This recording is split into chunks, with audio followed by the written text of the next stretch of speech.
Hello, everyone. Happy Saturday. This is Kay Yang. I am going to put our intro video on, and I've got Amy in the studio with me. She lost electricity last night, so it remains to be seen how well we'll be able to hear her, but we will see. So let's get started.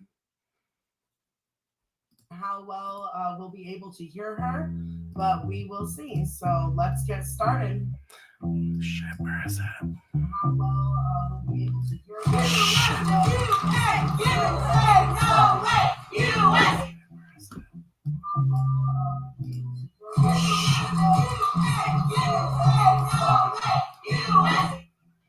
Here we go.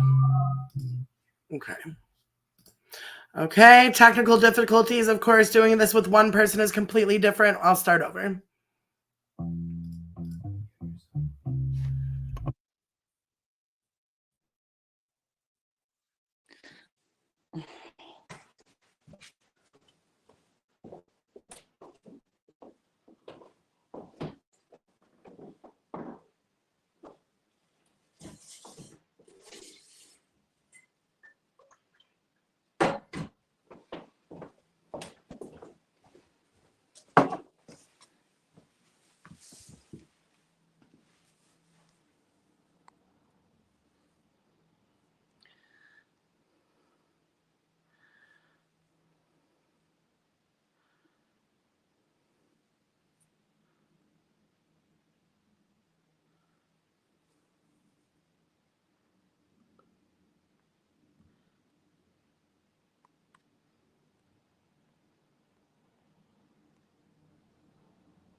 Dates that are coming. If you can make it to one of these cities, please do your best to get there.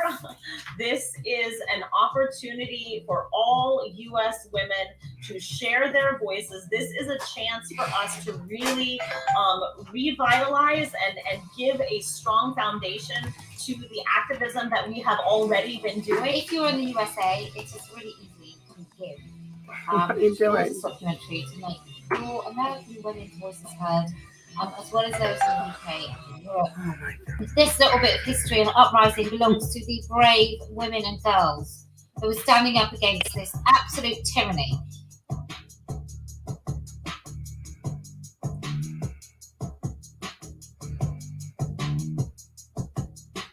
This is about safety for women and girls. This is about defending children, and this is about future generations. We know that this is all leading towards transhumanism.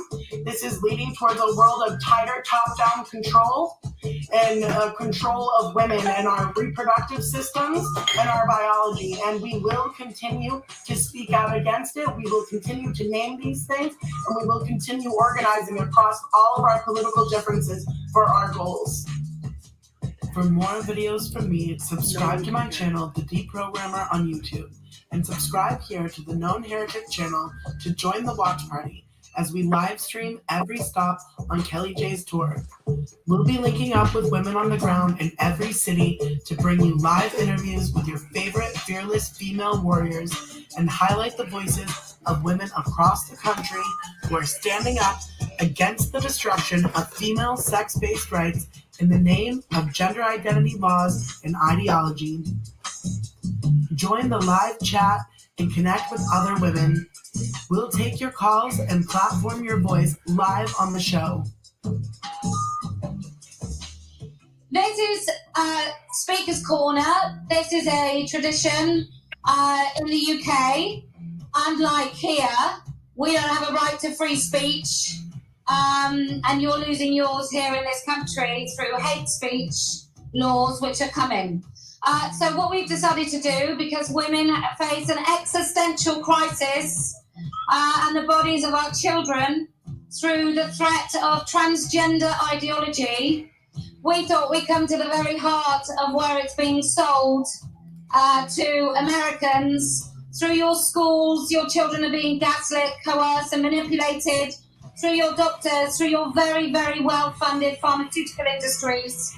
And so this is how we run it.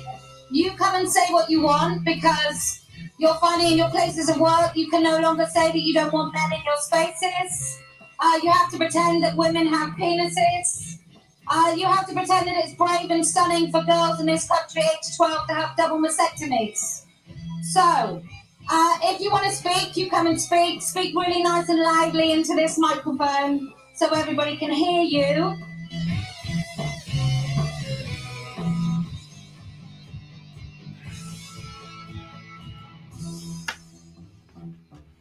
If not you, then who? If not now, then when?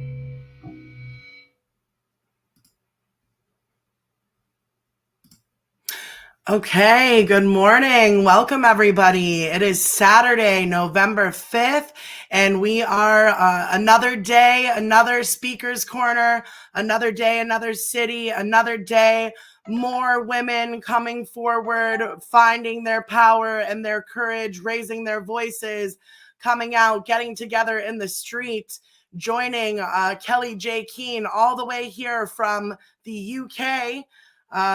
Today we are in Miami. We've got women on the ground now that are getting set up. Some of the women that frequent this chat and are usually here with us, are on the ground today, getting ready to make their voices heard.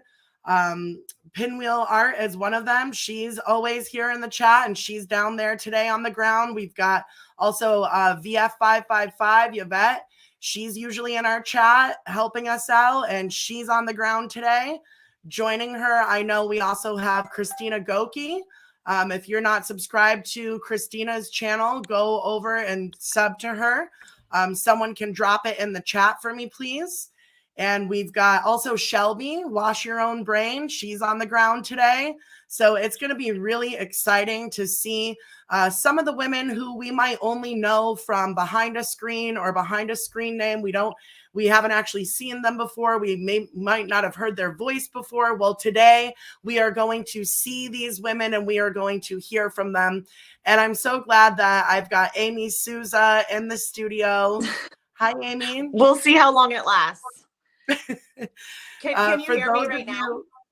I can hear you right now. There's a slight lag. For those of you that didn't hear before, Amy is having a little bit of issues with electricity in her region, in her area. So she is with us through her phone. She's going to be here as long as she can. And if she lags at all, our apologies for that now. I want to say good morning to women in the chat. I see Spiky Turf, Georgina, Jen Dowden. You've got Male Turf. Oh, that's an interesting name. I don't remember seeing you here before. Hello, welcome. We've got the fabulous Gay Chapman, the owner of After Ellen, the premier and only lesbian publication by and for lesbians. We've got Stone the Crone, Lumpy Custard, Shirley. We've got another cat here. We've got Marigold, Lise, Misty Cats. Welcome, welcome. Oh, and Jennifer De La Sega from Partners for Ethical Care. Welcome, Jennifer. Always good to see you and the PEC crew in the chat. So as I mentioned, today we are going to be on the ground in Miami. You are going to recognize some of the women there. Some of them you are just going to be hearing from for the first time ever. They are in Douglas Park, Miami, and they're going to be gathering around the office of Dr. Gallagher. Say something in the chat if you know about Dr. Gallagher. We should be familiar with this doctor, also known as Dr. As she likes to go by, Dr. Yeetus Teletus. Dr. Deletus the Tetus, disgusting, absolutely disgusting. She also goes by the Teat Wizard. Dr. Gallagher, something like a Dr. Mengele, performs 400 to 500 surgeries that they call gender affirming surgeries a year. And as some of you might know, the way that Dr. Gallagher reaches young people is through the use of these catchy short videos that she puts pop music backtracks to and blasts it out on social media platforms on TikTok and Instagram. This is a marketing gimmick used to attract the most vulnerable and the most impressionable young minors, underage children, for everything for double mastectomies to what they call, quote, bottom surgeries. We've been so fortunate in this community. We have so many investigative journalists and researchers who have been going out there and pulling up all the dirt and the information on not just Dr. Gallagher, but all of the doctors involved in pushing these heinous medical abominations on children in the name of gender identity ideology. So some of the women that have been involved in exposing Dr. Gallagher, particularly Libby Emmons from the Post Millennial. If you don't know Libby Emmons' work, she is phenomenal. You need to follow her.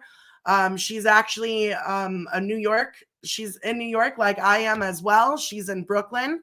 And she has spoke at several events in public, including a canceled women event that took place in New York City. And she also spoke most recently back in March. I saw her speak at a panel put on by Jennifer Law on bioethics, and that was absolutely phenomenal. So please go check out Libby Emmons' work. She's got a fabulous article in the Post Millennial specifically about Dr. Gallagher.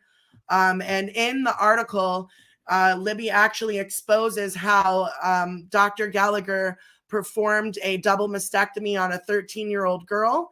And in the image, you can see the girl is posed with the doctor and with a woman who probably her mother and a fluffy dog. And this is after having undergone a double mastectomy. You can see fresh surgical incisions visible on the young person's chest. And actually above the girl in the photo, there's a sign that reads, "Be yourself." So we know that that's part of this entire agenda, is telling children that there's something wrong with them and their body. But we know that there's nothing wrong with gender nonconforming children and children that don't adhere to sexist gender stereotypes, and no child is born in the wrong body. So another excellent resource on this issue, and we do have a special guest, I should say, and she is waiting in the wings there, as Amy likes to say. Our special guest is waiting in the wings. But before we bring her on, I just want to make sure everyone is aware of the work of our friend Alex Aaron, the Gender Mapper. I'm going to pull up the Gender Mapper website right now because it's such a valuable resource that I really believe everyone needs to be aware of this and have it at their fingertips. This is something that you can use to really, when you are having these conversations with people out there in the world and they say to you, "This can't possibly be happening. I don't believe that. You're exaggerating. It's not what you say it is." You can pull up the Gender Mapping Project and show them how many sites across the country are willing to perform these horrible surgeries in the name of gender identity ideology on vulnerable people, and especially on vulnerable children. So the Gender Mapper is all volunteer-run international project led by Alex Aaron. She has discovered that there has just been a massive growth in the number of clinics opening across the United States that offer these surgeries, and not just in the US, but she's now documenting them all over the world, which is actually really, when you look at it on a global scale, how quickly this is proliferating, it's obvious that this is about money. right? Not just money and power, and about controlling the minds and the bodies of the youth and the people of the world, but also this is clearly, there's a lot to be gained financially. So this is a huge market. I know in countries like Vietnam, they were not doing these so-called gender affirming surgeries until very recently. And one of the reasons why they decided to start performing these surgeries is because they were losing too much money, because too many people were going from Vietnam to Thailand and other countries where they could get these gender affirming surgeries, right, as they're called. So the state of Vietnam said, you know what? We're losing out on a huge market here. We need to change our laws. We need to change our laws to allow gender identity to start proliferating into the language that controls our society and our laws. So now that they're doing that, they have opened up a brand new market for themselves. And all the money that they were losing to these surgeries going out of country are now being funneled into the pockets of their state's medical industrial complex. So Genevieve Gluck is in the chat. Welcome. Genevieve is an absolutely fantastic wealth of breadth of knowledge. She is one of the founders of Redux magazine, redux.info. They are constantly pumping out information about what's going on about this agenda, not just the surgeries on children, but also the violations that women are experiencing in our formerly private sex segregated spaces, like in bathrooms, locker rooms, and prisons. They've been doing a lot of work around that as well. So hello to Genevieve Gluck. Welcome. Thank you for being in the chat today. And what Genevieve was saying is that Thailand is trying to get out of the sex trafficking industry and into the gender industry now. So yes, that is very telling. So, you know, they're just feeding from one industry right into the next. And as we know, sex trafficking goes hand in hand with this issue as well, because a lot of the young people who are pushed into gender identity ideology are also being groomed into this idea that sex work is work. Oh, I don't know where that music is coming from. Is that me? Does anyone else hear music, or? I hear it. Can you hear me? Okay, hold on. That may be Rev Fox getting started on their stream. Give me just a minute. I've got too many windows going on. Nice song, though. That is so. Kat, can you hear me at all? Yes, I can, Amy. Okay. So actually, that is our friends at Rev Fox. It looks like that's their music that they're using for their intro before they go live. I actually really like it. It's a nice chill beat. I'm going to put them up on the screen right now. I'm going to take down the gender mapping project, but please, if you haven't visited the gender mapping project yet, you really need to check it out. Amy, can you possibly do a little intro for our guest, or should I do that? Yeah, well, I do want to say, I know that she's written an intro that I can't see, but I do want to introduce Maddie as a woman that I met when I did the Port Townsend Let Julie Swim event. Maddie attended that event. She covered the event on her Substack. She covered all of the a lot of the follow-up that we had from that with the police here and with the city council here, which was really great. Also, Maddie was recently in Tacoma, so she was part of the Tacoma event. She also followed up that event with her Substack, and she followed up as well by testifying at the Tacoma School Board. She has written letters as well to the Tacoma School Board. I've seen some of the letters that she has written. I've seen some of the correspondence that the school board wrote back to her in reference to their students. I won't go into it because I think it'll be nice to hear it in her own words. But Yes, it is and I also surely have a little intro for her, Amy, great. as well. I'll let you all know that Maddie is a mother of 4. We love our moms here. She's a mother of 4 and a local women's rights activist who is present at what we're calling the melees in Port Townsend and Tacoma. And she can be found on TikTok, Twitter, and Substack under Lolo Brolo. That's LOLO space BROLLO. And she's working on holding local authorities accountable for their lack of intervention in those events and allowing women to be harassed and abused. So without further ado, I would like to welcome to the show today, Maddie Watkins. Hi. Maddie. I'm Hey, kind of Maddie. happy about Rev Fox's little because Gluck was gonna be a tough act to follow. I'm like, Genevieve Gluck, and here's Maddie. I'm like, oh. So it worked out. Genevieve Gluck is a hard act to follow. Yes, that is true.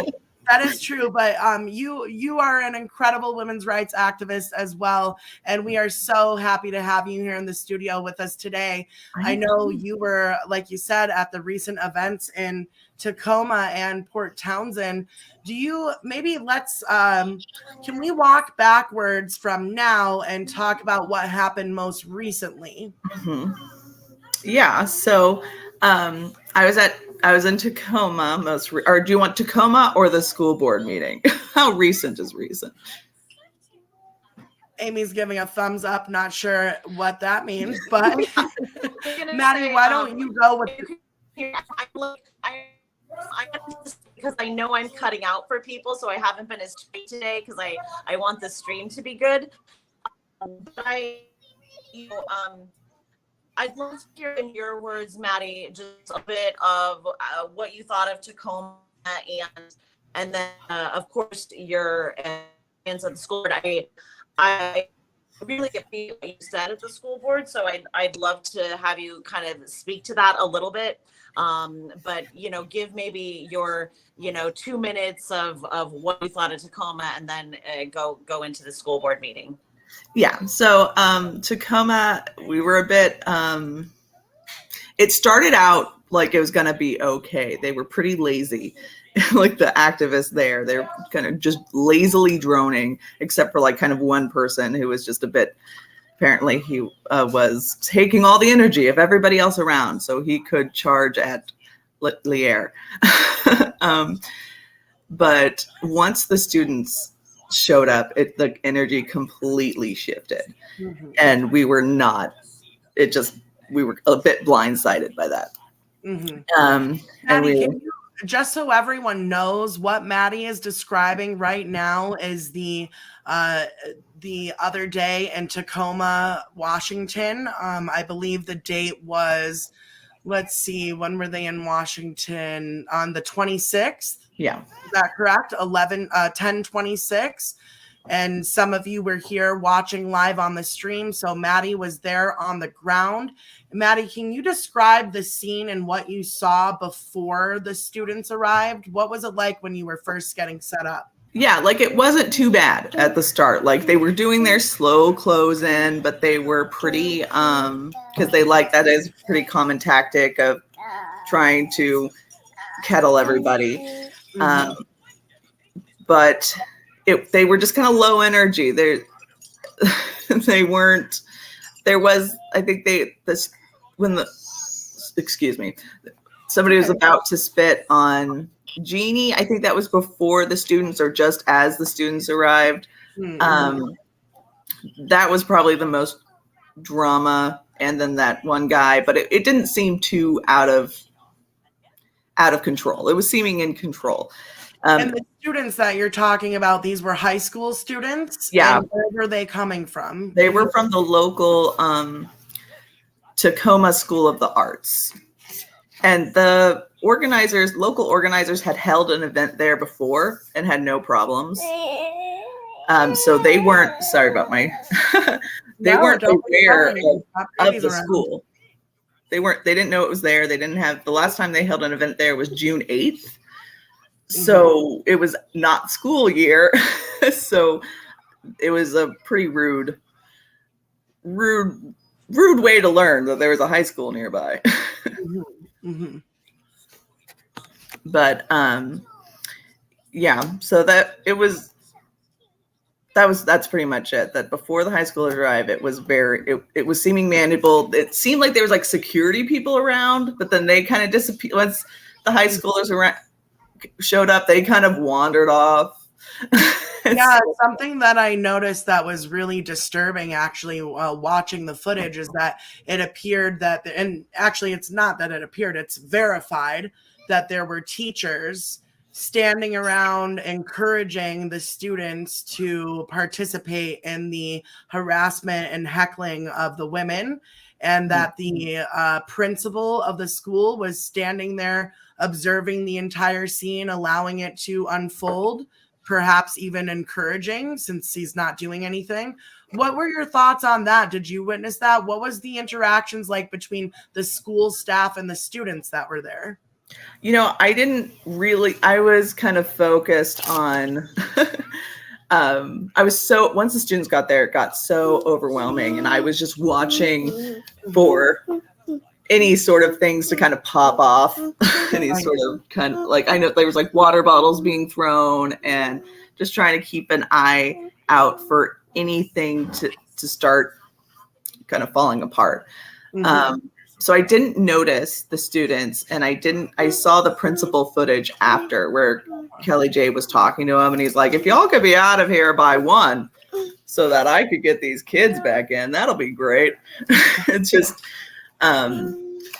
so we have very interesting, right? That's actually very interesting, right? Because the onus now becomes on the women to shut up and go away. And the onus is no longer on the principal and the school authorities to be controlling the situation with their students. The onus is on the women to shut up and go away so that I can get my students inside. Yeah. And I sent all of this to the school board. I sent the video of the principal pretty much being like, I can't get them back in, so you got to leave so we can get them back in. And I sent all footage that I could possibly find to the school board. And they just emailed me back last night with this very... Mom, Sorry, I have a kid that just woke up. That's okay. I'm in a meeting. Can I finish my story? Yeah. Okay. So they just emailed me yesterday, and with a very patronizing email being like, it is important for adults to set the behavior for children to follow. And I'm like, yeah. So Like, what is this? The authority at the school. You're not taking accountability. You're not, these are my kids. Hi, kiddos. Maddie, are you able to continue staying in the studio with us? I know you've got a lot going on with the kids in the background, but you can pop. If you stay in the back, I'd like to keep bringing you back in, but I want to take a look at what's going on in the ground now. Oh yeah, no, that's fine. My Nigel should be getting out of the shower soon, and he'll be able to keep everything. He'll take over. That's great. Yeah. Thank you so much, Maddie. I'm going to check in on Rev Fox's live stream. They are live on the ground in Miami. And let's see if we can get some sound. To be able to speak. So, up and down your beautiful country, I've come across people who literally have no idea that they are operating on children who call themselves trans. That gender identity is more important than their biological sex. Parents are completely oblivious to the sort of grooming and ideological capture of their children within the school system. It's happening also in the UK, but I do have to say it is worse here. And unfortunately, what's been happening is that the people with the loudest voices opposing this are conservative men. And so what Let Women Speak does is amplify the voice of women from all sides of the political spectrum. It doesn't mean that conservative women aren't welcome, because they absolutely are. The only qualification to being involved in Let Women Speak is either being a woman or being a man who knows what a woman is. So anyone can talk. The way it goes is, I'm sure some of you have prepared speeches, and because we are small in number due to the fear factor of both Antifa showing up and your jobs being at risk, we find that many women don't feel that they can come and talk. And I've certainly had, because of Chicago, there's been quite a lot of women in Miami who really felt like they could not come to them. So if you're local, I'm just going to say, if you hurry up, it's perfectly safe, and we really would love you to come. So I'm going to hand over to local women to talk about what's going on here, and then I will grab the microphone back repeatedly, so sorry about that. Okay, who would like to speak? We've got like a live stream inception going on. We've got Rev Fox in the background, and I can see their chat. I can see their women over there. I can see our chat. We've got women all over the place live streaming and watching what's going on. This is awesome. Right. We're building a proper movement. So I want to start this off on a positive note. I'm going to bring up the Golden Mental Board. They're both, and it's not official yet, but they have the rules there. They need to be welcome for reassignment surgery or children under the age of 18. Like I said, it's not real. It's still going through the legal process of it. In the process of conviction, they'll be allowed to go through with it, but they do nothing. That's really good news. There's some misinformation today that we are gathering because of that decision, and actually that decision came out after we even scheduled it. So the doctors who disregard rules, they're going to risk losing their license. But Dr. Gallagher, who we are here for today, he has already done this to thousands, hundreds and hundreds, if not thousands and thousands of children. He does about 400 to 500 surgeries a year. Children have flown in from all over the world to right here in Miami to get caught up by her after being influenced by her TikTok videos. This woman posts videos repeating over and over how she is saving lives while she glamorizes their mutilated bodies and poses with her like trophies. That crazy in her eyes is palpable.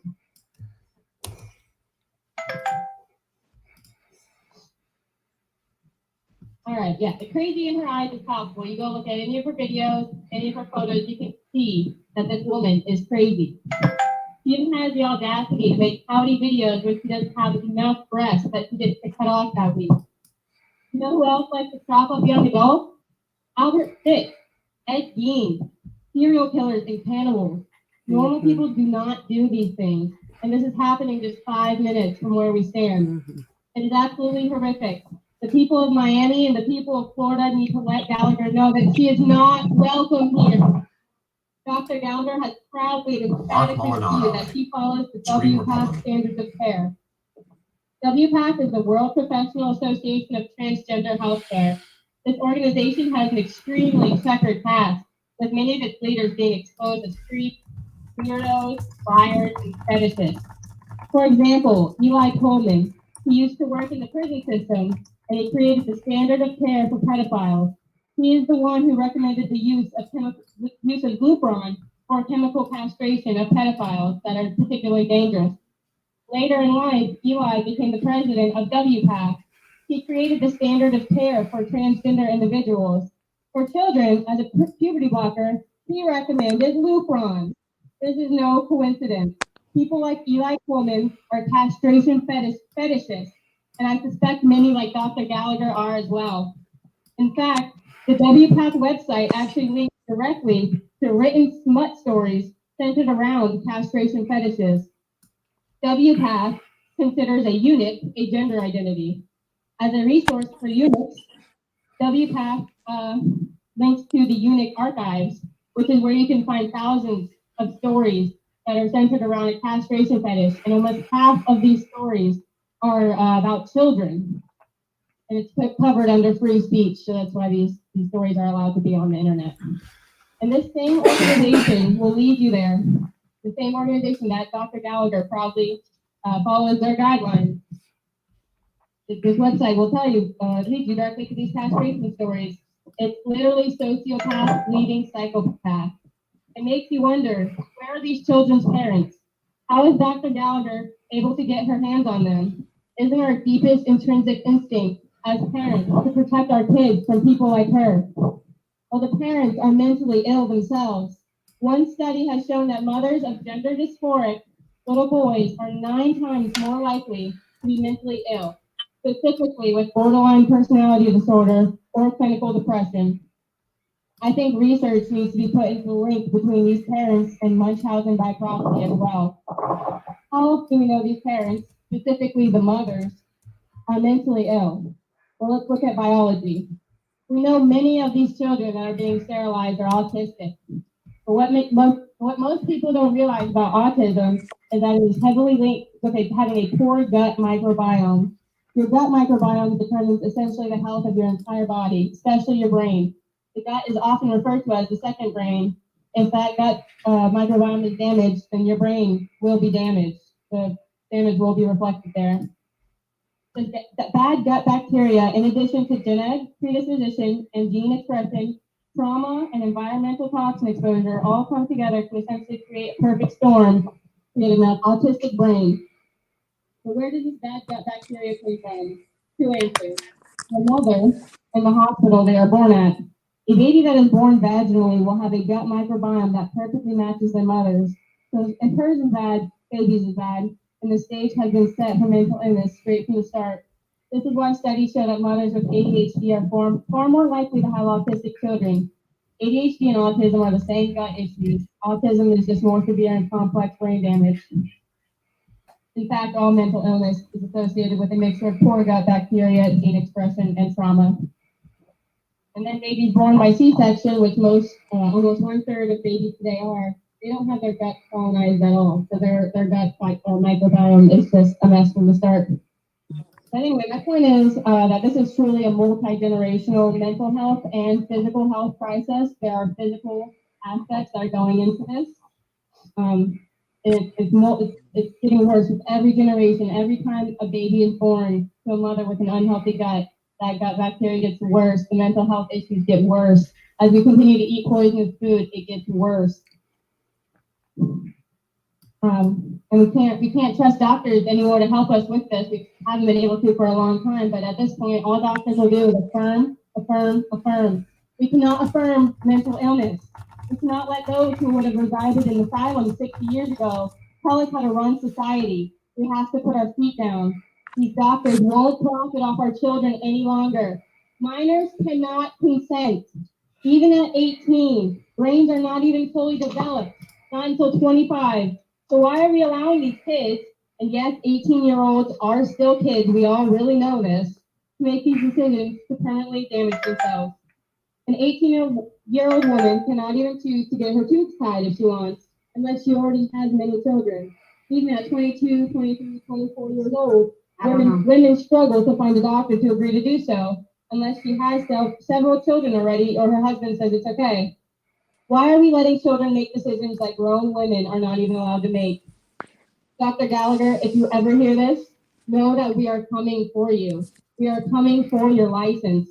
We are not going to stop until you have to hide your face in shame. Every day, more and more people are waking up to the evil atrocities you are committing in that office.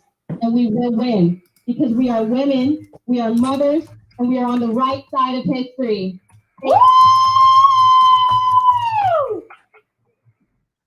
Thank you very much. That was a rather informed, pretty brilliant start. Next. Okay, I'm going to share from Kelly J's YouTube because it looks like she's got a clear picture over there. and we'll check back in with Rev Fox later. If you aren't already subscribed to Rev Fox's YouTube channel, please go over there and sub to them. They've been on the ground covering a lot of these events, and they cover all kinds of stuff. Or clinical depression. I think research needs to be put into the link between these parents and Munchausen by proxy as well. How else do we know these parents, specifically the mothers, are mentally ill? Well, let's look at biology. We know many of these children that are being sterilized are autistic. But what most people don't realize about autism is that it is heavily linked with having a poor gut microbiome. Your gut microbiome determines essentially the health of your entire body, especially your brain. The gut is often referred to as the second brain. If that gut microbiome is damaged, then your brain will be damaged. The damage will be reflected there. The bad gut bacteria, in addition to genetic predisposition and gene expression, trauma, and environmental toxin exposure, all come together to essentially create a perfect storm to create an autistic brain. But where does this bad gut bacteria come from? Two answers. Their mother and the hospital they are born at. A baby that is born vaginally will have a gut microbiome that perfectly matches their mother's. So if hers is bad, baby's is bad, and the stage has been set for mental illness straight from the start. This is why studies show that mothers with ADHD are far more likely to have autistic children. ADHD and autism are the same gut issues. Autism is just more severe and complex brain damage. In fact, all mental illness is associated with a mixture of poor gut bacteria, gene expression, and trauma. And then babies born by C-section, which almost 1/3 of babies today are, they don't have their guts colonized at all. So their gut microbiome is just a mess from the start. But anyway, my point is that this is truly a multi-generational mental health and physical health crisis. There are physical aspects that are going into this. It's getting worse with every generation. Every time a baby is born to a mother with an unhealthy gut, that gut bacteria gets worse. The mental health issues get worse. As we continue to eat poisonous food, it gets worse. And we can't trust doctors anymore to help us with this. We haven't been able to for a long time, but at this point, all doctors will do is affirm, affirm, affirm. We cannot affirm mental illness. We cannot let those who would have resided in asylum 60 years ago tell us how to run society. We have to put our feet down. These doctors won't profit off our children any longer. Minors cannot consent. Even at 18, brains are not even fully developed, not until 25. So why are we allowing these kids, and yes, 18-year-olds are still kids, we all really know this, to make these decisions to permanently damage themselves? An 18-year-old woman cannot even choose to get her tubes tied if she wants, unless she already has many children. Even at 22, 23, 24 years old, women struggle to find a doctor to agree to do so, unless she has several children already or her husband says it's okay. Black. Sorry, everyone. I'm skipping ahead because we already saw that. No, I made it red. No, I love it. Thank you. All right. So this is just on. Okay. All right. I gotta prepare. I've done this a couple times and it still makes me nervous. So I'm reading for our sister Zuli today. She's in Puerto Rico. She moved to Florida about a year ago, and she wanted to share her message here with you all today. So this is her message.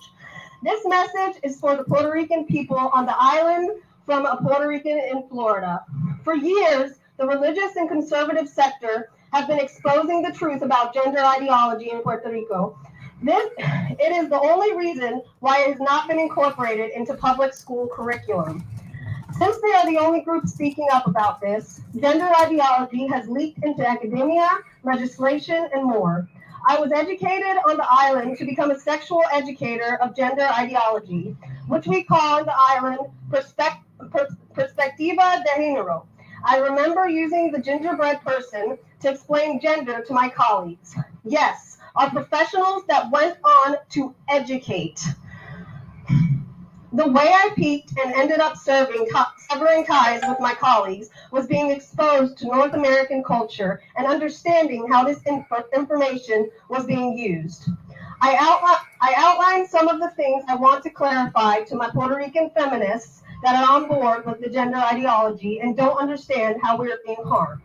1, you are not transphobic for claiming sexual orientation is based in sex, not gender. No one is born in the wrong body. 3, gender stereotypes do not make a woman or a man. Gender-affirming therapy and surgery have been proven to not have long-term benefits. That's no benefits. Most people in society are gender non-conforming. Imagine that. Last but not least, our human rights are sex-based because there are only men and women on this planet. We deserve single-sex spaces, sports, prisons, and events. Gender ideology is not science-based. Research shows that sexual education needs to be based in biology, the body, and our emotions. It has to be prepared based on their age and development stage. It also needs to ensure equal opportunity outcomes for boys and girls. Sexism needs to be unlearned. The messages and answers we give our children and teens matter. Thank you. And that's from Zuli, and she is in Puerto Rico right now, helping those ladies figure this out. Thank you, Zuli. Appreciate you. Love you, girl. All right. Let me turn it off for a second. Yes, I end up being next. All right, let's pin you up. Pin me up. Let me make sure mine's still going. 1, 2, 1, 2. All right, that looks like Yvette. Okay. I think we've got VF555 stepping up. I know it's awesome. Anyhow, I am here to answer my response to be called a sexual racist.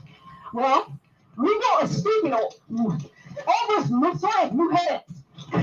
Simple as that. There's no man that's going to tell me he's a woman. There's no man that's going to tell me he sucks his dick. This is just whack, dumb shit. Anyway, I do have something more to say. Lesbians don't like penises, and I'm not into music. Amen. Pleasure.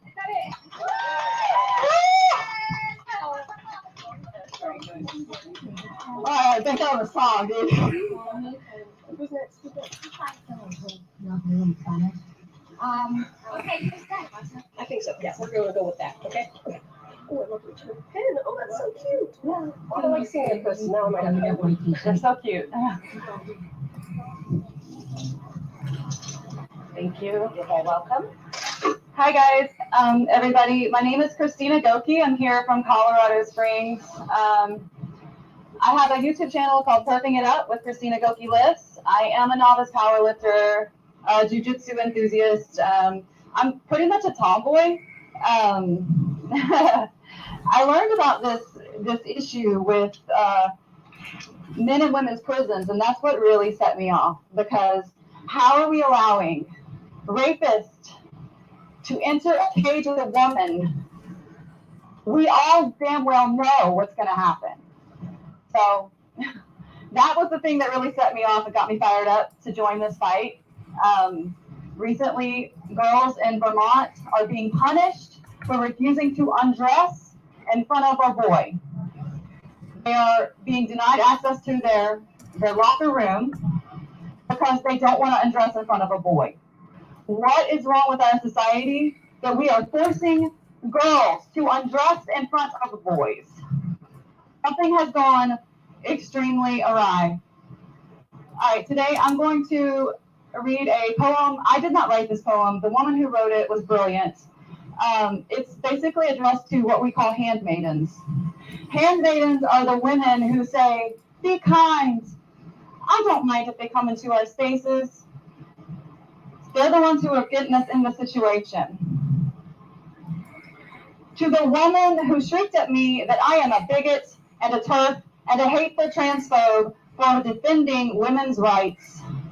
10, 15 years from now, I ask you to remember me. Remember me when you have your first baby and you're referred to throughout your pregnancy as a birthing individual, a pregnant person, and it makes you feel kind of dehumanized, and you wish they just call you a woman, a mother, because that's what you are. But they're not allowed. because it's illegal to say only women can be pregnant and give birth. Remember me when you give birth and you feel vulnerable and exposed and you really want a woman beside you who understands what you're going through, and instead your midwife, the 6-foot man with stubble and a dress, and you know he isn't a woman, but you're not allowed to object, even when you need to be examined, and you just want a woman to do it, but you can't. You know you can't say anything because that would be hate speech. Even though your body is screaming, no. Remember me when your elderly mother, who has lost her mind to dementia, goes into a care home and is told that her carer, Susan, is a woman, because you ask that she only be cared for by women. And even in her adult state of mind, she knows that Susan is a man, and you know that Susan is a man, but you cannot object. And she has to allow Susan to perform her intimate care, because to object will be hate speech.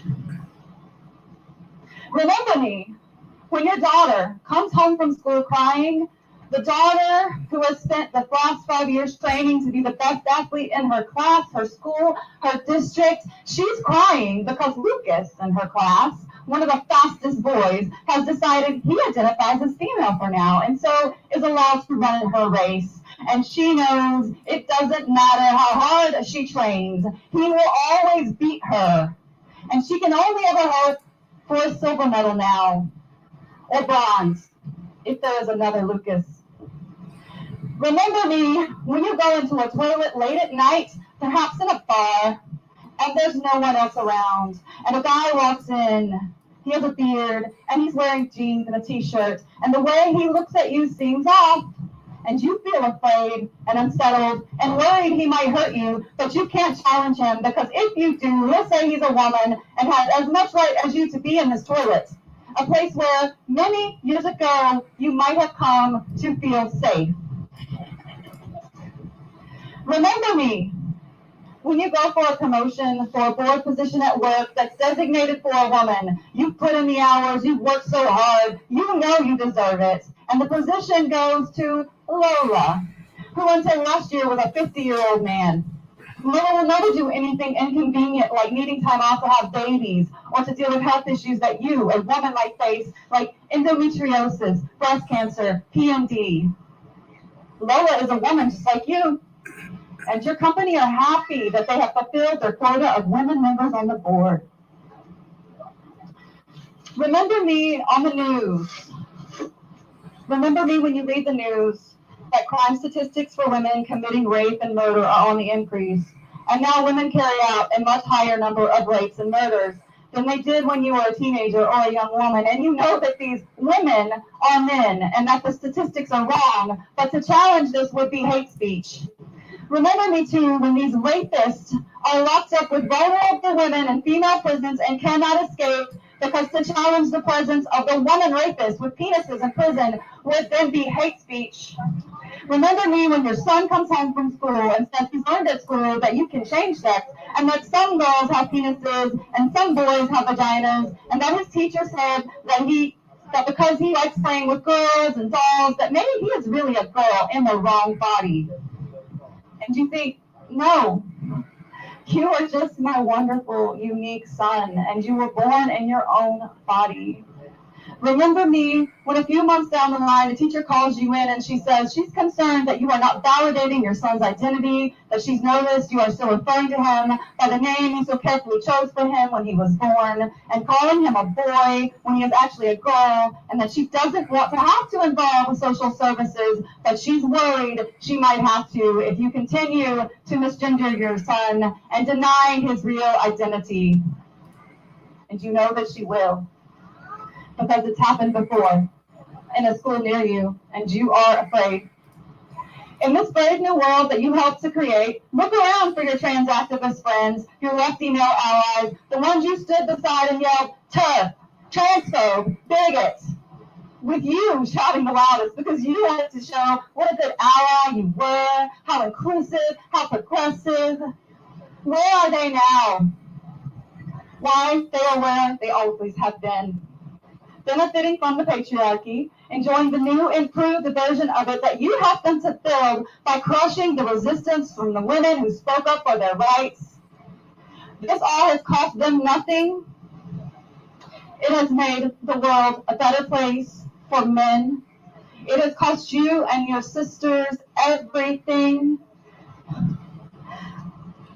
And me, I'll be where I've always been, fighting for your rights, fighting to undo the damage. I'll have your back, as I always have done. And that's it.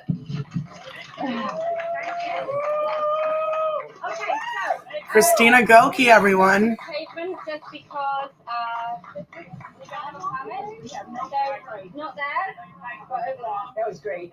Thanks. I didn't write it. I know it was so, but you did really well speaking it. I thought I was shaking the whole time. It was long. Yeah. I was like, I can't believe this country that we don't have the right to talk here. We have no free right. That makes me sad, guys. Okay, I'm gonna walk. Hi, guys. Hi. I noticed you waved at me. Yeah. Do I know you guys? No, but I've seen you before. Oh, you know my channel? Yeah. Oh, okay, awesome. That's sweet. Thank you very much. Right, live stream people, we're now going to go to a different place. So I'm going to switch off the live stream and restart it when we get there. Okay, do bear with. Recorded it outside, so I was like, I even told him I go to the thank you. We're a bunch of Democrats and lesbians and mothers. Like, that's who we are. We're not conservatives. We are. I'm none of that things. But look at the way you guys are thinking. You guys are Okay, so you just heard Kelly J say that they are stopping their live stream momentarily and they're going to be getting set up in another location. I'm not sure exactly why they're moving locations, but they are. So we are going to hang out and wait for them to come back on. In the meantime, I'm going to show back over to Rev Fox. It looks like they've still got a stream running. They're just kind of showing the scene. Let's see if we can hear anything. Okay, so they're just kind of talking with passerbys and it's a little difficult to hear. Maddie, if you are still there, I'd like to bring Maddie back into the stream while we wait for the crew to get set up in their next spot. Hello. Hi, Sorry, I just switched devices. Well, that's okay. There's been a lot of device switching today. I have like 100 different things moving in front of my face right now. There's 3 different videos playing. There's chats running. There's 1,000 videos. So I totally get it. Maddie, before we cut to the live stream before, you were starting to tell us a little bit more about your experience in Tacoma. And I just want to give you the floor and you tell us what you want us to hear about what happened to you and what you witnessed. Yeah, you know, in Tacoma itself, I came out all right. I'm overwhelmed at most. But I know a lot of women had very intense experiences. It's hard whenever a lot of women are have their own personal stories and their own experiences with violence that they're trying to work through when they come to these things.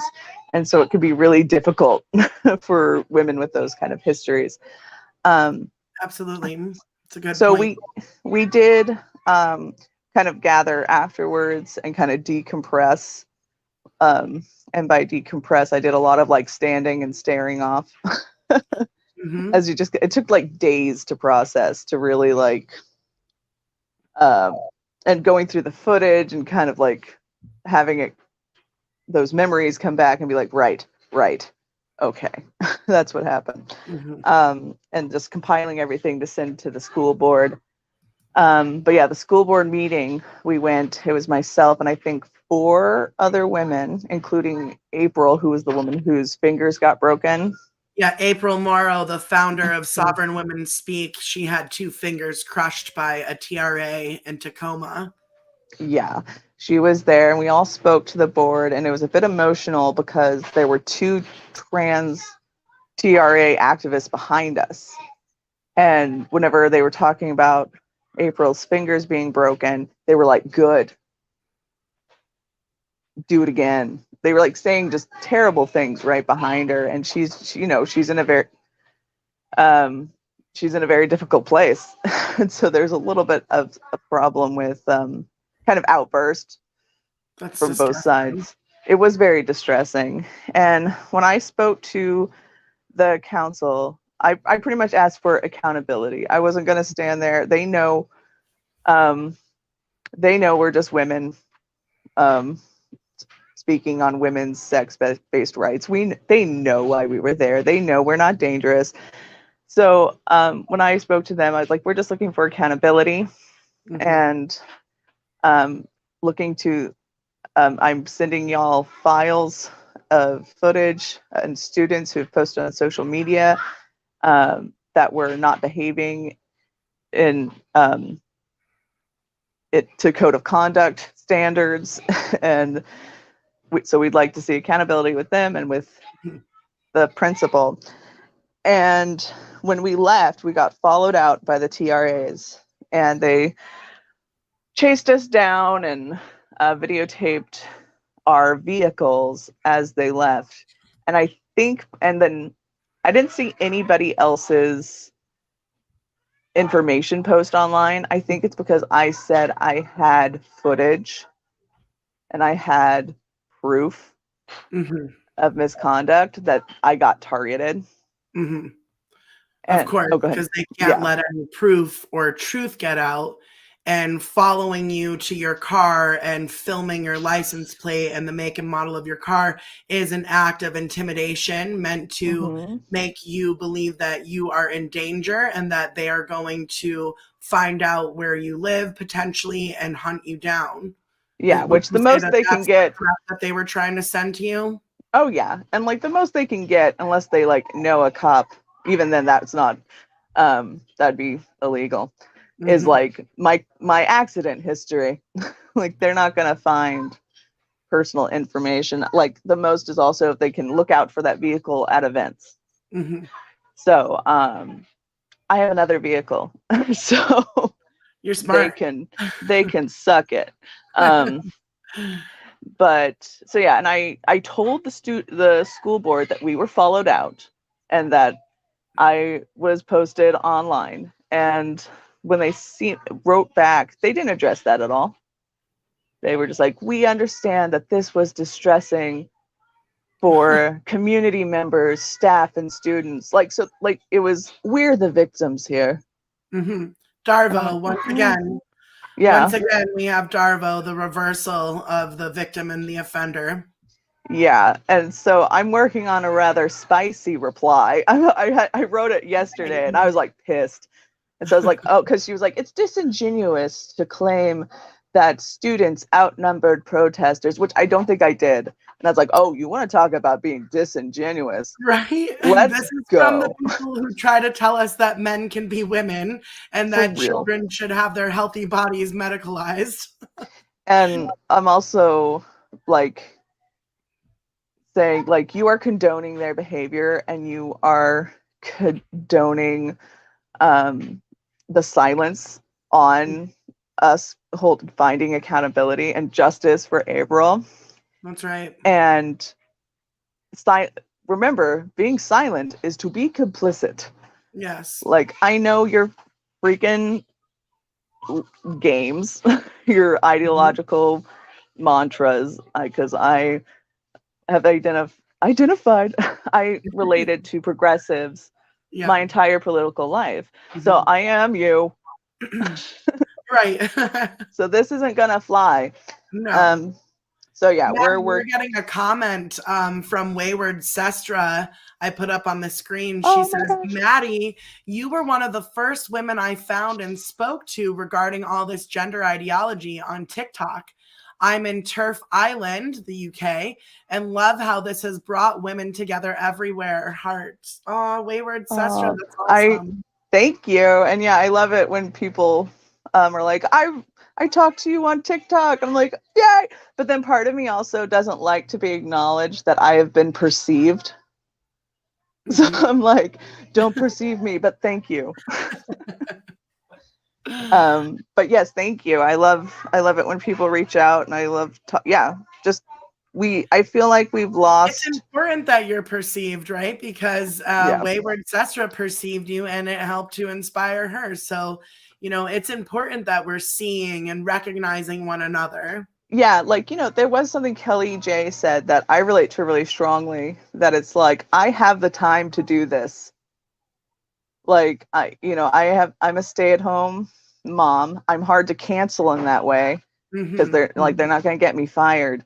And I am lucky enough to have kind of a bit of support in order for me to be forward facing. And the more women that have their face out there and telling their story and connecting with each other, the farther we're going to get. Absolutely. And that's like what this is all about.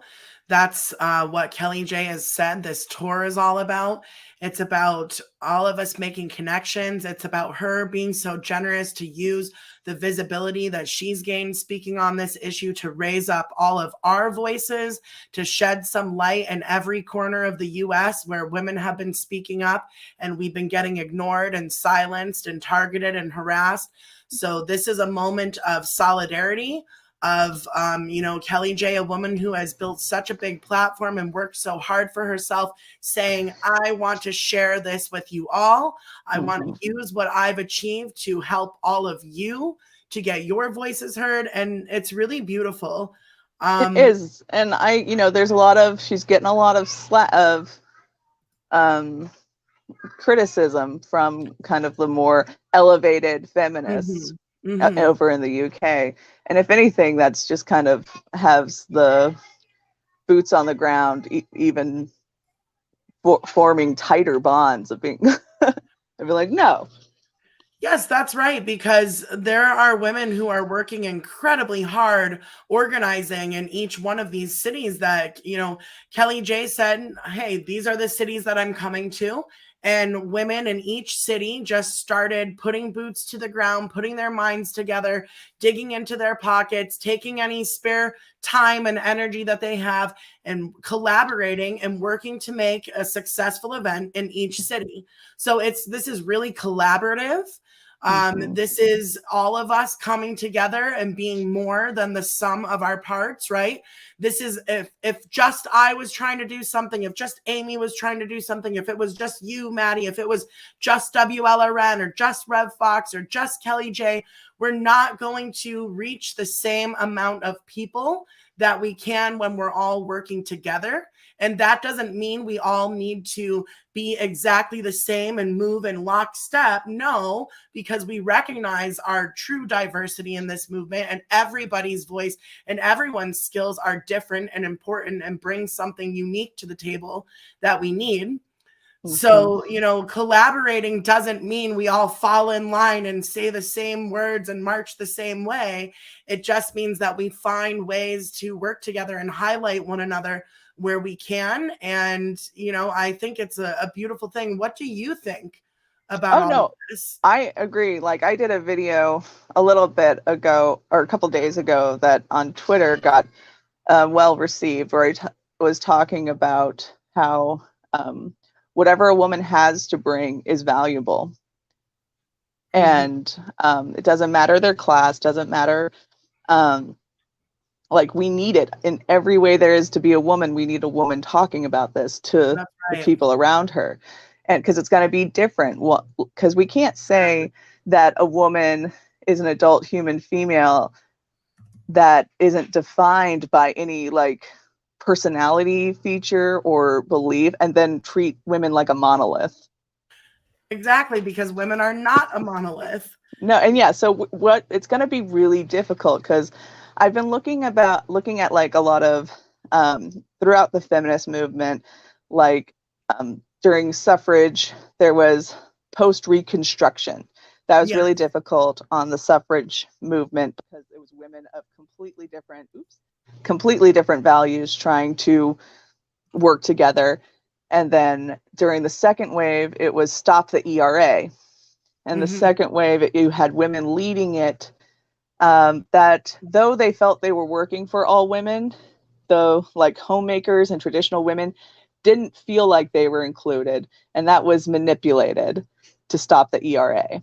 So I feel like it's really important for us to try to be as all-encompassing of women in this movement, as broad as possible. And I understand how sometimes that's hard for like radical feminists because they want like more than just the definition of woman. It's like, we got to define woman. We got to go populist in order to define women in law. And then we can fight about the rest afterwards. But if we don't get that defined in law, what are we fighting about? Exactly. And as we know, it's not just laws around erasing the sex-based rights of women and girls, erasing us as a separate and distinct category from males in language and law, but this is also about targeting children and targeting the relationship between parents and children. And parents' rights. The consent is a huge issue here, right? We know age of consent laws are being challenged around the world. And we know with this issue specifically, we say over and over again, children cannot consent. And we don't just mean they can't consent to sex. We mean they cannot consent to these types of surgeries and medicalization that are going to have lifelong impacts on them, turning them potentially into victims of the medical industrial complex for the rest of their lives. Children can't consent to that. And like there is already that sort of movement of parents' rights on the right-leaning side of things. And so like just needing to focus on the things that we can agree on, no matter what the like political affiliation, is going to be hard, but it's kind of just what needs to be done. I've been saying like we need to organize outside of the body politic and bring it to something in the middle. We have to organize across it and beyond it, because we know that this is not something that is just being perpetrated by one party solely.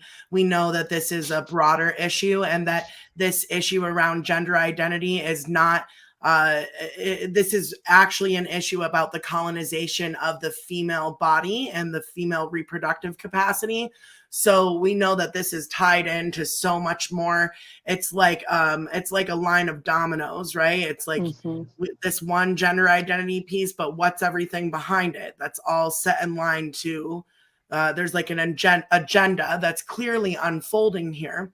And we have access to children.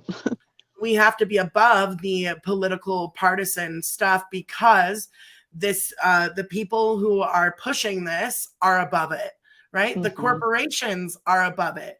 The medical industrial complex, we can't vote for who is controlling these things, right? Yeah, so it's outside of politics, so we have to be outside of it. Go outside and beyond the partisan politics, and allow people to have our differences. It's good. It's a good thing that we have to undo all the damage that's been done over the last 10 years of just going farther and farther apart, polarization, and these habits we've learned to automatically, because I remember, like I've said, I'm originally from Texas, so I have a lot of Sorry.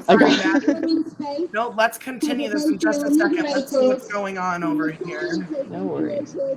By intimidation and legal intimidation in this country, or employment intimidation, which means they can't speak or they might lose their jobs. So, I'm now going to pass you over to Jade, who's going to talk about, you know what? Hi everyone, I'm Jade. Okay, and this is Jade speaking. I'm See if you tired. can hear her. I'm here because I'm fed up. Women are here to say no. Right? Women say no. I'm done being kind. Is it kind to allow men in female spaces? Is it kind to allow men to expose themselves to young women in private spaces? Is it kind to put men in female prisons? Women who must sleep with one eye open in the fear of being raped by a male cellmate while being caged. Women say no. Women say no. Is it kind to allow men to take a podium in female sports? Is it kind to tell lesbians to accept girl dick? Is it kind to tell women they are bigots and get it off fetishists because they're lesbians? No! Is lesbian a dirty word? No! Right? Lesbians are adult human females who love other adult human females. We are not non-men who like non-men. Women say no. No! Say it again. No. Right? We will not let them erase us. We will not let them take our language, our spaces. We cannot be erased when we stand together. I am taking it back. I'm taking it all back. We are taking it back. That's it. All right, Jade. Okay.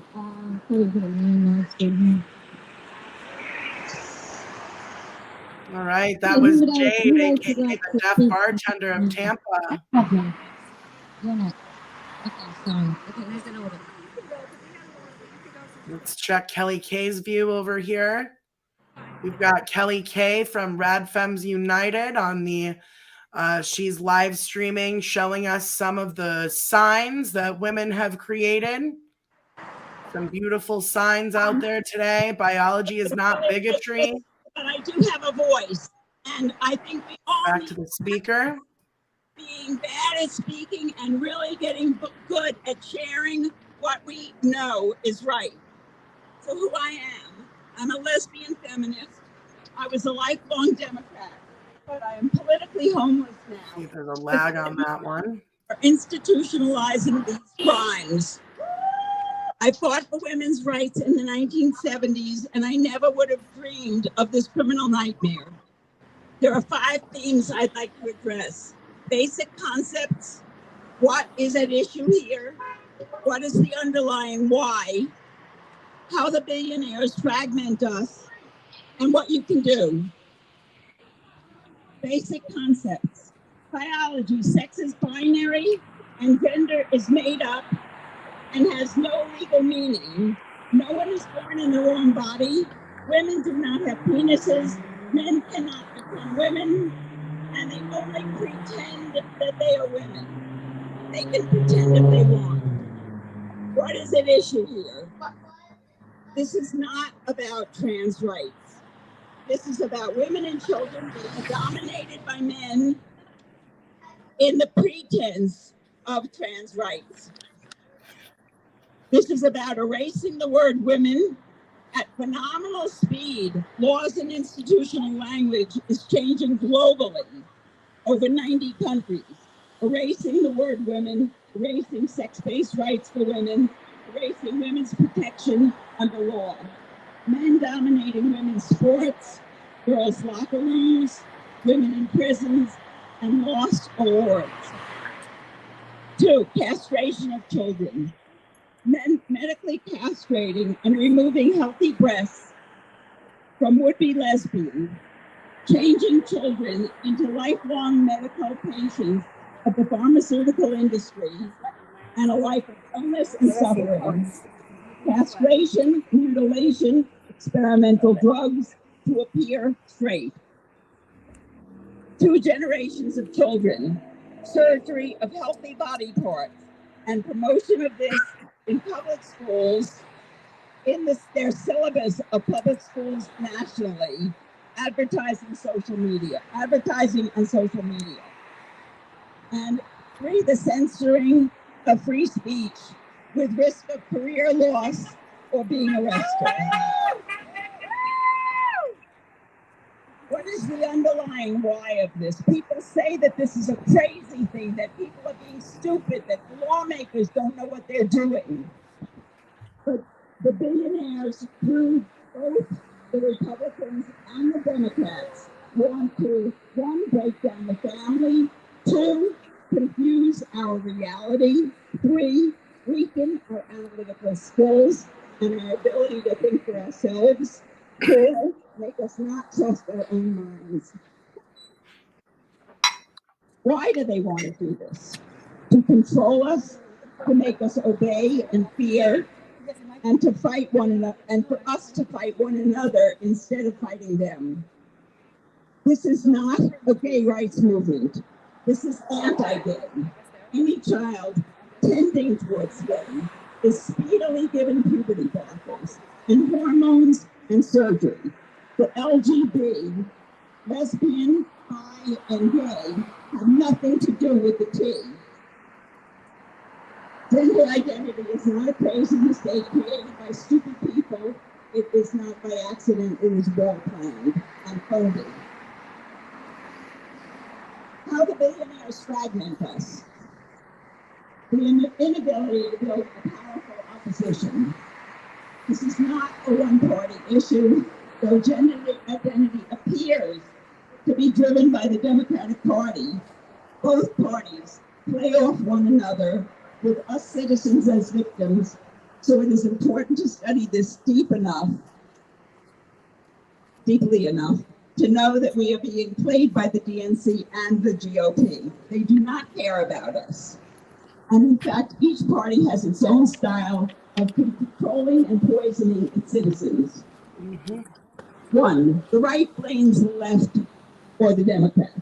The right says the left and the Democrats are the enemies. The Democratic Party is leading this, but the GOP and DNC work together to dominate us. Two, the liberals blame the Christian right.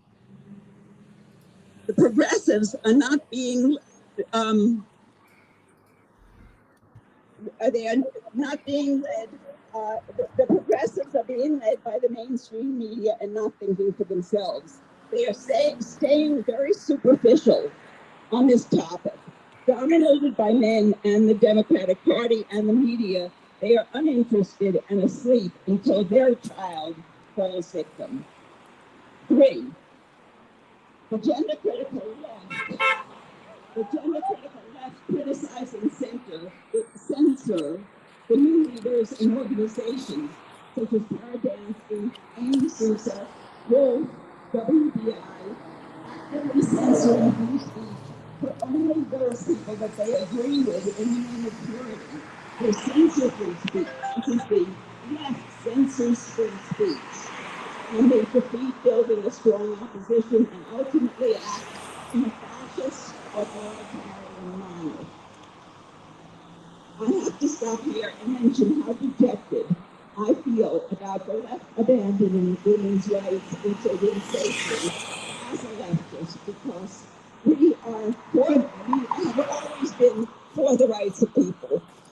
The liberal left women are so conditioned to take care of the underdog, the other, that they are unable to recognize their own peril, the danger of children and us women.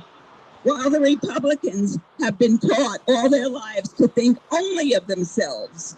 And that is why the Republicans can see through the threat of trans activists, because they see what affects them. Whereas the liberal left rely on mainstream media instead of their brains and their intuition. What you can do: read alternative sources. Be open-minded and curious. Listen to opposing views. Listen to your enemies.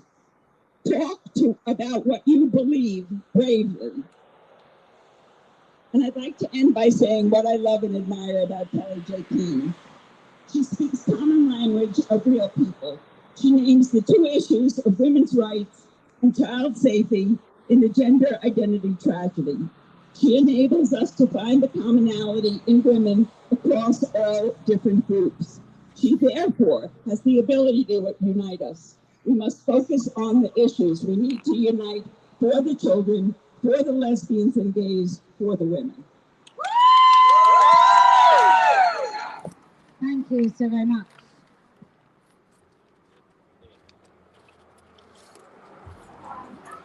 I just want to add to what you said regarding. I just want to add to what's just been said about the left and the right.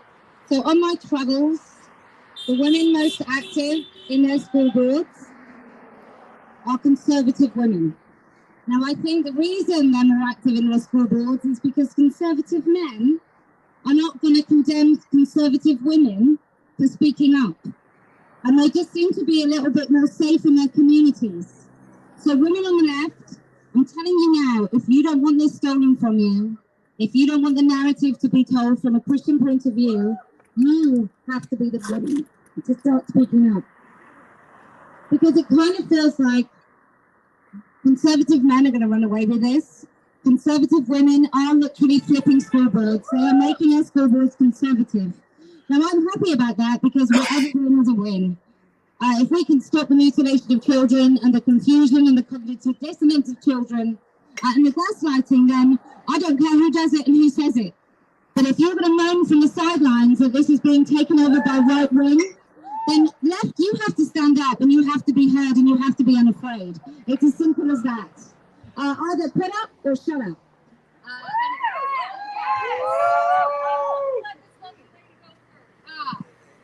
What a beautiful t-shirt. What a lovely colour. Suits you.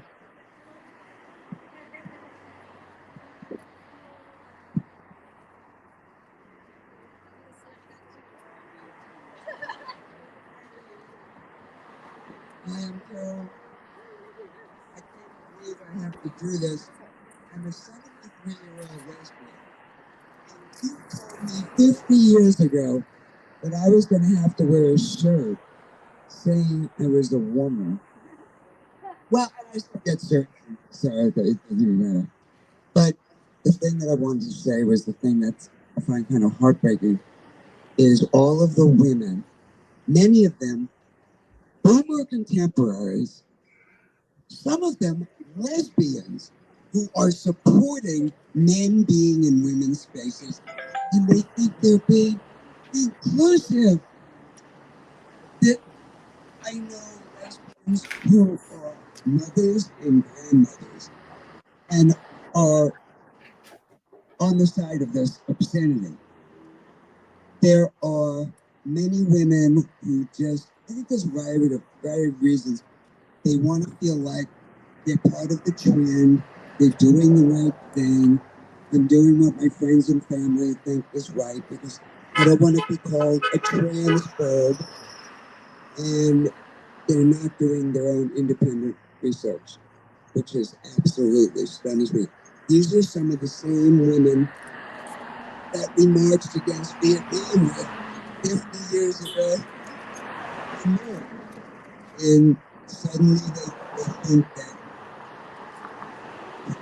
the conventions that are shoved at us shouldn't be questioned. They questioned everything 50 years ago. Where are my fellow hippies who actually didn't believe everything they were told? And I'm seeing just the opposite now. I've been defriended, unfriended, wholesale friendectomy. And many of them are fellow lesbians. I simply just cannot get over that. But I'm being seen as an enemy. And I scared myself there. My voice is deep. But they would rather be, I don't see any of it, I don't hear about it, I'm not having these problems anywhere. I heard radical feminists on WDI, say that she didn't have a problem with men in her spaces. Well, the woman in the audience did. Of course, the discussion that day was actually radical feminist ethics, which I tore apart under the video. and magically nobody came from it, which is amazing. Usually lesbian police, but they decided to skip this. So I'm having problems with women of every kind.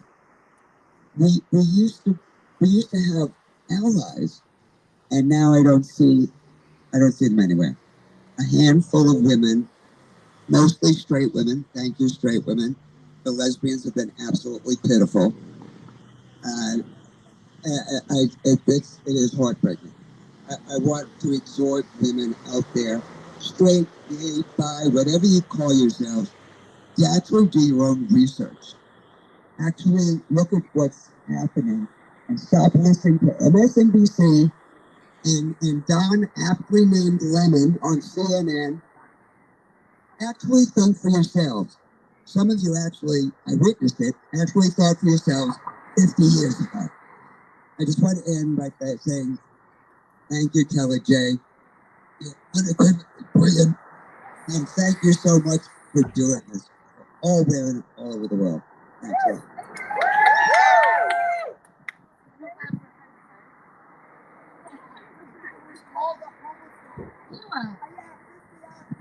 I was called a homophobe. Unbelievable.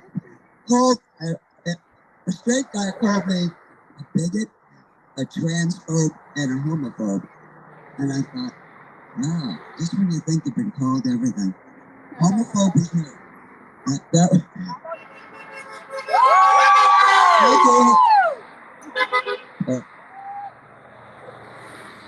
you so much.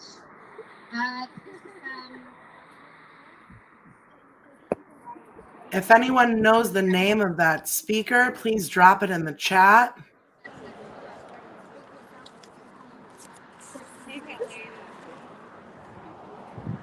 I know it was difficult to hear her. The last thing she was saying is that a young man called herself, who is a lesbian, homophobic, and she was shocked by that.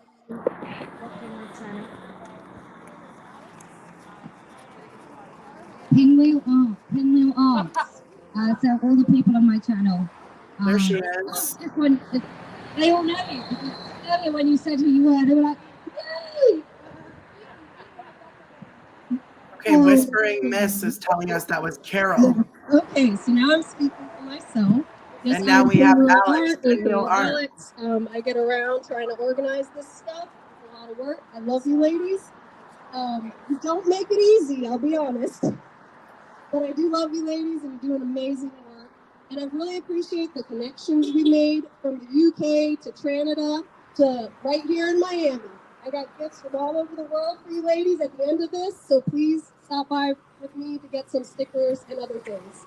All right, so good afternoon, women. I am so happy to be here speaking out for women and girls' sex-based rights. This is a record of my dissent.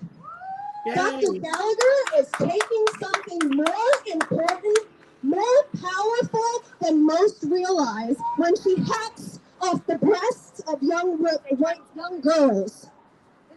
Some as young as my own daughter here with me today, girls as young as 13. Yes, this is happening. She is not only taking a part of their immune system and endocrine function, but their ability to someday sustain the life, their own flesh and blood, created by their own flesh and blood, should they so choose. She's robbing them of the ability to complete the development of their children's immune system, providing the best protection from the most common viruses and bacteria to the deadliest chronic illnesses and cancers. She is robbing them of the ability to have the symbiotic relationship with their baby that will complete jaw, gut, and brain development. She is robbing them of their choice to be able to provide their babies with not just the best nutrition in the universe, but a perfect blend of nutrients and antibodies from moment to moment as the milk that could have someday flown from their breasts is made to adjust perfectly to their baby's nutritional, developmental, that's bone and brain development, and immunological needs.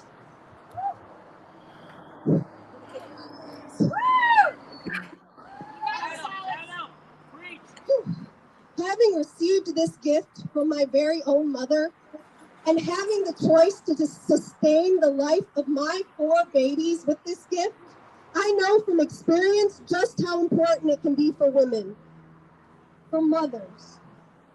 There's magic and power in sustaining life with our breasts that society does not want us to know we possess. They don't want you to know that your breasts are powerful things that create and sustain life. We have amazing superpowers, women. It's not just nutritional benefits that matter, but also the human connection. The human connection, that's what this is all about. They want us disconnected from ourselves, from our mothers, and all the women that came before us. It is the gentle cradling of your baby's chubby little fingers around your breasts, that little head that has found the softest, warmest pillow they will ever know. It is where our babies find safety and comfort from this huge, new, scary world they must learn to navigate. Our breasts provide our babies with one of the most intimate, powerful bonds to another human any of us can ever know. And people are not only saying none of this matters, they're supporting the annihilation of it. That's what you're supporting when you support gender ideology, just so you all know. A child at the age of 13, 14, 15, or even 18 does not know what they will want in the next 10, 15, or 20 years. Most grown women do not fully understand the function or benefits of their breasts due to the patriarchal, misogynistic society they have been socialized into. They are made to think all their bodies are good for is the male gaze and male sexual pleasure. It is no surprise they would want to be rid of the body parts that make them walking sex objects. But the truth is, women, the truth, young women and girls, the truth is we possess an incredible superpower that can make a healthier people and society. This ideology is very intentionally meant to take that power and magic from women. Some young women are even being told they can grow or reconstruct their breasts if they change their minds further down the road. But anyone who knows the anatomy, this is the anatomy of your breast. This is the anatomy of your breast. You cannot reconstruct this. This is veins and lobules and milk ducts and fatty tissue. You cannot reconstruct this. We are not God, who I do not believe in, by the way. So what exactly are the female breasts? The mammary glands? They're a highly evolved and specialized organ, important to reproduction in that they produce life-sustaining milk for our babies. They're a functioning part of the endocrine system, which helps maintain a healthy balance of hormones that regulate the female cycle and all-around health and wellness. The female breasts contain a portion of the lymphatic system, which is not fully Wait. Hold on, I lost my place. The female breast contains a portion of the lymphatic system, which filters excess fluid waste around the body, fighting illness, infection, and maintaining wound healing. This is why you see many of these girls with hematomas and retained fluids in their chests after these surgeries. When the lymphatic system is not fully functioning, one becomes at risk of developing lymphedema, cardiovascular disease, and cancer. The lymphatic and endocrine systems are still not well understood, yet we're destroying these women's young girls. Yet parts of the intricate functions are removed along with the fatty tissue, blood vessels, lobules, milk ducts, and the areola during the double mastectomies. Some are now calling top surgery. These are radical, insane, psychotic double mastectomies. These are not top surgeries. It is not some mundane thing that is happening here. It is inhumane to Woo, that was nasty. Sorry. It is inhumane to take away these young girls' future choices and the ability to have a healthy, well-functioning body. We are our bodies, and girls should be being taught how to take the best care of them, not being affirmed in destroying them and becoming lifelong medical patients. I am here to speak up for these young women who do not know better and are not being provided with the best information to make healthy decisions in their lives. Not only are they not being given accurate information, they are being straight lied to.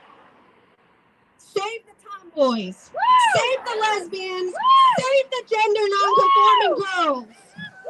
If you're with me, reach out on Twitter at pinwheel_art or via email at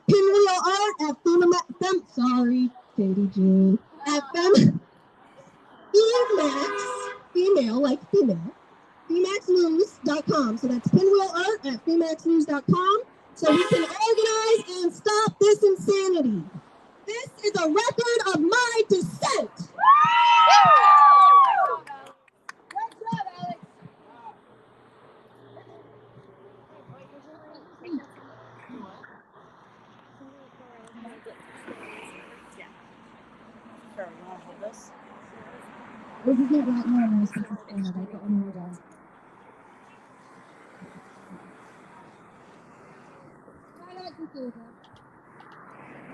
Okay, it looks like they may be changing location again or reconfiguring. We're going to keep the live stream from Kelly K from Rad Femmes United going. You just heard from our very own Alex Pinwheel Art. She is usually here with us in the chat. Today she was on the ground. I'm listening. I'm just trying to see if anything's getting started. Let me find my notes here. Okay, right. we have another So here we speaker are. coming up. Great. This way? Is that good? Yeah. Okay. Here we are in front of Steve Gallagher's medical practice.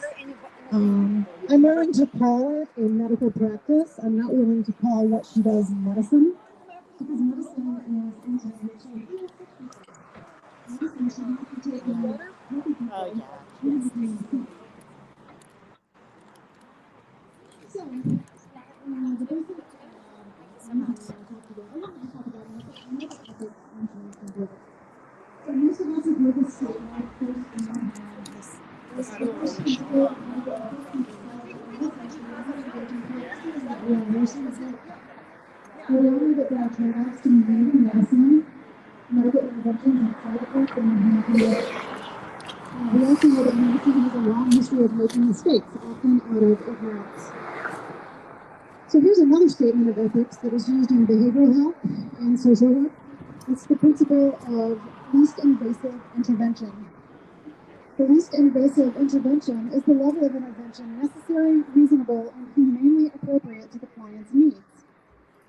I don't see this principle explicitly included in statements of medical ethics. It's embedded in the first principle to do no harm and our understanding of medical risks and trade-offs. In statements of medical ethics. What ethical trade-offs does transgender medicine involve? Transgender means that the order is complex and nuanced with robust research and standards of care. Shoot. 1 second, bear with me. I'm jumping from stream to stream, trying to get us the best sound and the best quality footage. Did such a fantastic job talking about WPATH and the fact that WPATH is composed of transgender people, many of whom have been exposed. So basically, transgender people, autogynephilia, everyone that's here today knows what autogynephilia is, and there are autogynephiles on the WPATH board. Autogynephilia being a sexual paraphilia tends to cluster with other sexual paraphilias. People who are autogynephiles have other paraphilias. And I think that when we see that they have included eunuch gender as a new gender, and talked about the fact, or not the fact, and asserted that kids as young as 6, 9 years old can know that they are a unique gender. And they reference these pornographic websites where there are pornographic stories written by people who have castration fetishes. Yeah, castration fetishes. Yeah. So we know that once a child is set on the path of social transitioning, the likelihood that they are going to go the distance and that they will one day be taking puberty blockers, they'll be having invasive surgeries, they'll be having multiple revision surgeries to correct the mistakes that have been made before. Putting people on this path is not ethical because transgender medicine and the affirmative care model basically mandates the most maximally invasive intervention from the beginning. Like, essentially, these are people who have psychological disorders. These are ruminative disorders. If somebody came into a psychological clinic with a different kind of ruminative disorder, they would be offered cognitive behavior therapy, acceptance and commitment therapy. They would be offered options to try and resolve their dysphoria or to resolve their mental illness without resorting to drugs. Well, probably, antidepressants. They wouldn't be blocking their puberties. They wouldn't be putting them on cross-sex hormones that are given at a level so high that they are carcinogens.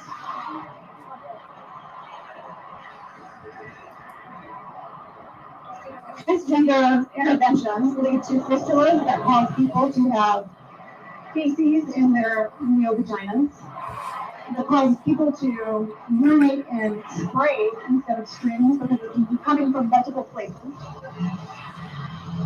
Bone density loss, cancer risk, stroke risk, unknown effects on brain maturity, loss of libido and sexual function or interference with the development of these in children who take Lupron, diminished possibilities of mature adult relationships, loss of fertility, and loss of the potential for breastfeeding. This is not least harm. This is not do no harm.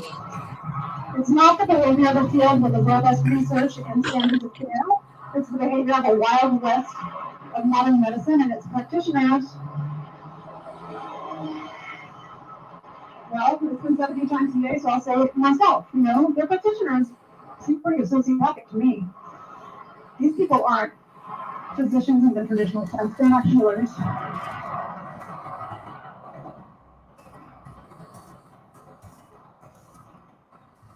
So, what I want to say about Liv Gallagher. This woman offends me so much because she is like, those of us here who have seen her, blonde, blue-eyed, conventionally attractive woman with large breasts who wears tight clothing, high heels, who once posed as Harley Quinn, the character Harley Quinn from the Marvel Comics, by request of her patients or clients, but I would call them fans. She claimed she got multiple requests and dressed up in a sexy little costume, like Margot Robbie, mini skirts, pigtails, exaggerated makeup. This is not the behavior of an ethical physician. I don't understand how she's been allowed to get away with this for so long. I am a behavioral health practitioner. The principle of least harm is in our code of ethics. And if we engaged in the kind of irresponsible advertising that she engaged in, and we have rules about that, we have to follow them. We can get sanctioned. We could lose our certification. Businesses could go under. She's been doing this in public view of the planet for I don't even know how long on TikTok with her very flippant videos where she literally flips her hair while talking about the likelihood of post-surgical pain and says, oh, it's not that big of a deal. This woman is grossly offensive. She's grossly unethical. I'm so glad that the state of Florida it looks like they're about to take action against her. I'm really, really glad that I got an opportunity to come down here and talk about it. There have been so many great speeches today, I've just really loved so many things that I've heard. I'm really also happy that we were able to be heard. There's no one here shouting at us and banging in our ears. So, I also want to thank Kelly J for making this possible. We're very appreciative of you here. We do not think that you are a demonic goddess or priestess. That's what I thought, demonic priestess. I'm wearing your shirt, but I know you're a human being. I know you're not perfect. I'm just really glad that you did this and made this possible for us because, you know, we're really disorganized and disjointed here in the United States, and you brought your knowledge and you brought yourself, and thank you very much for that.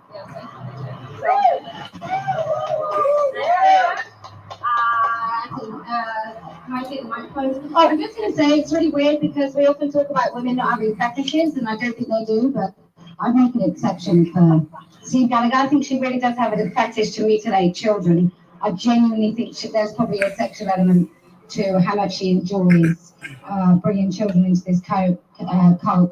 Maybe she just doesn't like young women very much. Maybe she feels that she would like to destroy their bodies so she can celebrate her own a bit more. Talking of young women, are you speaking next? Thank you, Chicana Feminista.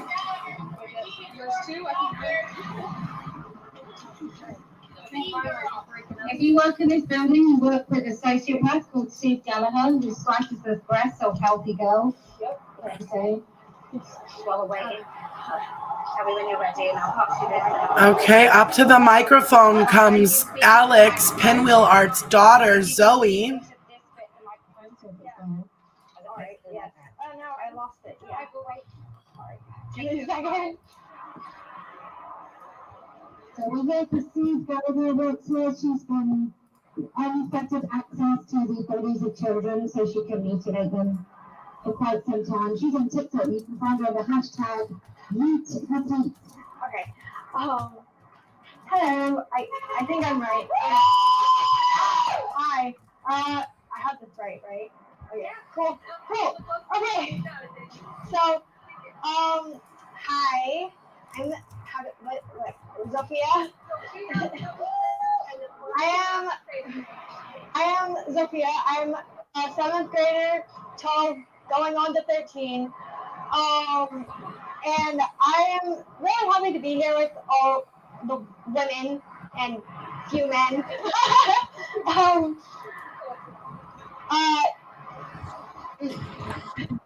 And I just wanted to say, as Shelby, I think, said before, the human mind isn't fully developed until the age of 25, and the last part to develop is the part of your brain that is used for decision making. So until the age of 25, most of your decisions are going to be emotional. I admit that. And something else I wanted to say is I have seen firsthand the effects of trans ideology and how it affects the mind of those who follow it. So there are at least two in my grade, children, boy and girl, who identify as trans. One is an autistic girl who identifies as a boy. And the other is a gay boy who identifies as a girl, apparently. And something that happened was, well, first off, when we had sex ed this year, all my friends were like, oh my god, where are they going to put insert person's name here? Because I'm not going to say it. And I was like, me and my friends, my few friends who are actually reasonable, were saying that he would be put with the boys because he's a boy. If he has a penis, yeah. And I didn't. By the way, my friend was the one who said if he has a penis, he's going with the boys. So, yay! Thank you, friend. And the other one is just autistic girl who identifies as a boy, and says that she's gay for that matter. So. She says that she likes boys, so and therefore she's gay, even though she's a girl. So, anyways, and then one last thing I wanted to say because I'm kind of all over the place, but that's okay. I found this woman, mom, on TikTok, who her son just loved girly things. He liked Disney princesses, whatever. And I sent it to one of my friends, saying that please tell me, like, you see the craziness in this. And we had an argument that lasted a few days. We're fine now.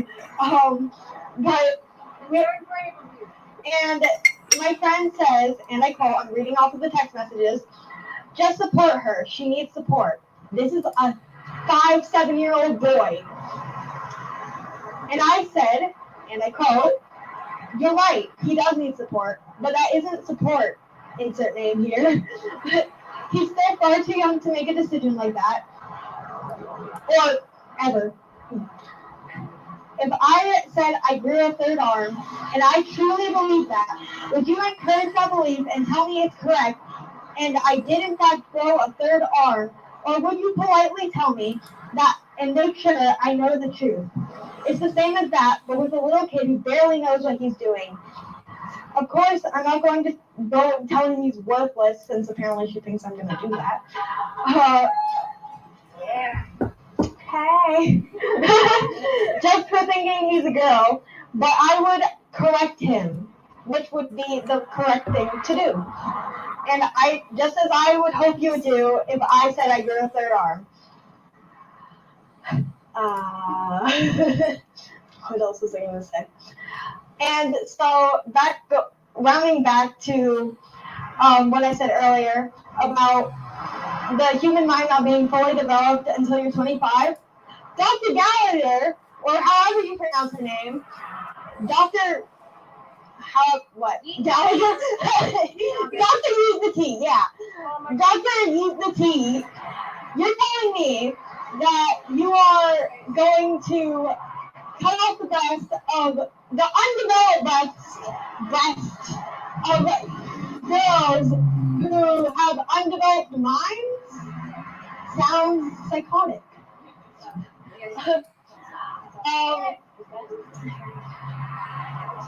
What else?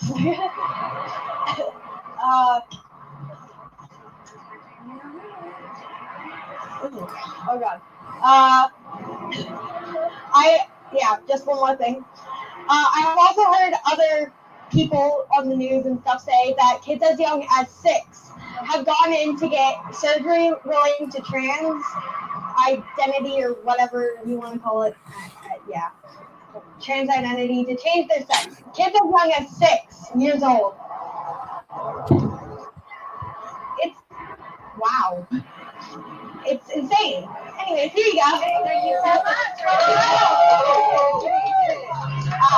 I was unprepared. Can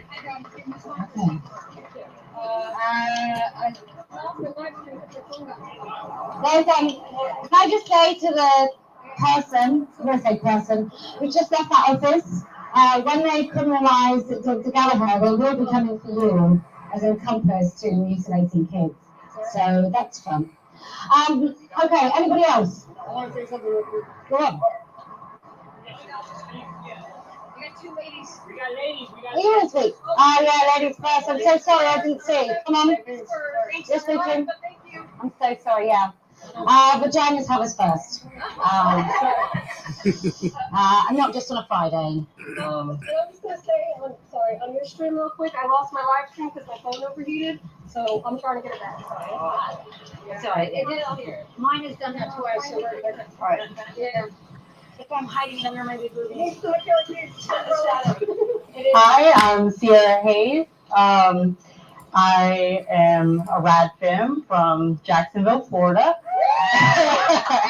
Help my future sister-in-law organize one up there, and very excited to be here. Just not under these circumstances. I wish, we didn't have to be here doing this to get our opinions heard. But I'm going to talk about what led us to this point, and it's kind of just hiding in the shadows. and what we can do to bring that, to kind of push it back into being shameful and just shunned upon by the community as it should be. Kink shaming is the act of making someone feel less than or problematic for their sexual desires, which can sound harsh, but isn't that necessary sometimes? For instance, there's the kink of sucking toes, which, odd. Some people may say it's gross and they would never, but still understand that others, may enjoy it. However, there are other kinks and fantasies that are harmful and evil. For example, let's consider the daddy dom and little girl kink, otherwise known as DDLG, and can also be considered as age play. This is a kink where the dominant partner or daddy will want their partner to act, dress, or pretend to be a child. This can include baby talk, wearing diapers, sucking on binkies, and more. This is disgusting and should be shamed because it is sexualizing the idea of being intimate with a child. There are people who get off to children, and it is covered up by the porn industry by allowing this to pass because it's consensual. If someone you know or your partner has this kink, when do you speak out? Is it when they admit or are found guilty of having child pornography, or is it when they're convicted of molesting a child? This is why we kink shame. So we can stand up and say, what the fuck did you just say you like? Go get help. You shouldn't be around children. Stop being silent. And if you think this is bogus and age play is rare or not a problem, there are children being taken to drag shows. There are children being taught in schools about gender ideology by groomers. Yes. Take the inclusion and sensitivity blindfold off. Look at what they are doing. Puberty blockers are making children infertile. Children as young as second grade are being sexualized and groomed by their teachers. Children are having their bodies are being mutilated. Children's bodies are being mutilated by doctors like Dr. Gallagher, doing double mastectomies on minors. People who have not had their brain fully developed, being fetishized and mutilated. People are allowing men in female-only spaces. The definition of a woman is controversial, and we are told to be silent. Remain silent, or you will receive death threats. Eggs thrown at you. You'll be called names. You can be assaulted with charges pressed against you. You could lose your friends. You could lose your job. Be silent. Well, I can't, and I won't remain silent. We cannot remain silent. Are you going to remain silent when it's your child? No! I will go to war for my future kids and your kids today. Well, that was amazing. Thank you so much for having me. Yep. Oh yes, yes. That's all right. Just for the people if you're thinking, do I come to Washington or New York or Philadelphia? This makes a difference. People are going past who maybe don't know that there's other people speaking out against this, and it makes a difference. So if you're thinking maybe I won't come, you absolutely should. Next. I'm gonna pin you left, right, and center. Is that all right? Yay, Kelly! I might try and see if we can adopt this man thing in the UK. All right. Thank Kelly J. In case you guys don't know me, my name is Kelly K. Not to be confused with Kelly J. My mother gave me that name, so I was born with it. Anyways, I'm Kelly K with Radical Feminists United, and I will never stop speaking the truth. This is literally all this comes down to. The truth. The truth that women are no longer recognized as a separate and distinct group from males. The truth that women are losing their rights and equal opportunity in this country. The truth that children are being drugged and butchered right here because they don't conform to a sex-based stereotype. Children who aren't even old enough to consent are being subjected to this abuse. This is reality. This is the truth. Trans activists are scared. Their entire lives are built upon a lie so fragile that they fall apart into a fit of rage when someone uses the correct pronoun for their sex. Their self-worth is being poured into a complete and utter falsehood. But I'm here to tell you, no one is born in the wrong body. The more they're trying to silence us, the louder we will shout. They're terrified that people will finally see that their movement isn't about kindness and acceptance, but rather violence and forced obedience. They are scared that women will stand firm in their boundaries. But guess what? We are here, and we are never backing down. They are terrified of others even speaking the truth. They threaten to kill and rape us. They label the truth as hate speech. Predators are portrayed as victims, and victims are being portrayed as predators. Trans activists play the victim to get what they want. But when it comes to trans ideology, signs point to narcissistic abuse. Gaslighting? Check. Emotional blackmail? Check. Sabotage? Check. Lying? Check. A grandiose sense of self-importance? Check. And when it comes to trans ideology and involving children, all signs point to grooming behaviors. Targeting vulnerable victims? Check. Gaining trust and access? Check. Isolating the child? Check. Sexualizing the child? Check. Communicating secretly? Check. The tactics of trans ideology are the tactics of groomers and narcissistic abusers. This is the truth. We have been harassed, threatened, and attacked solely for exercising our First Amendment rights.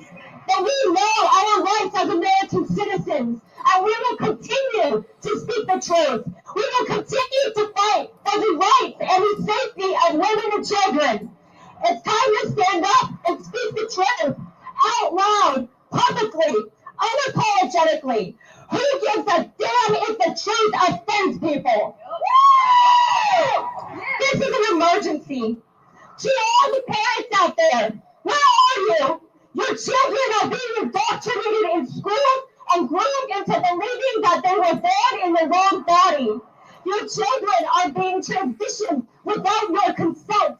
They are being abused, and your parental rights are being violated. Speak up. Protect your children. To all the good men, where are you? Your daughters are losing their equal opportunity in sports. They are no longer safe in female-only spaces because men are infiltrating them. A good man would never even think about forcing his way into women's-only spaces. It's time to stand up for what is right. Women and children need your protection and allies on their side. To all the women, where are you? You know what a woman is. You are one. Your sex-based rights are being blatantly violated. Your mother, your grandmother, your great-grandmother fought for your rights and equal opportunity in this nation as a woman. Are you going to stand back and watch in silence while the rights that our foremothers fought for are stripped away? Stand up for yourself. Stand up for all women and demand your voice be heard. To all the individuals who transitioned in hopes that it would fix them mentally, the media, the government, your so-called friends, gender clinics, they lied to you. They manipulated you into becoming a lifelong patient. They've done this to you because they make a big profit off of you. It was all for the money. They don't care about you. They aren't helping you. They are taking advantage of you. Read the stories of detransitioners. Listen to them. They've been through it. Do a little research on the gender critical side. Actually listen to the words that those who love you but won't affirm you. Those are the people care about you. You can be male and have a feminine traits. You can be a female and have masculine traits. But you are not born in the wrong body. Transitioning isn't the one-way ticket to happiness. In fact, it's the opposite. It's the path to your own destruction. You don't have to lie to yourself anymore. And when you do finally see the truth, we will be right here with open arms. And to all the males who are using gender identity as a way to prey upon women or children, you were born male and you will die male. Stop infiltrating your way into women's only spaces. Stop cheating in female sports. Stop lying about who you are.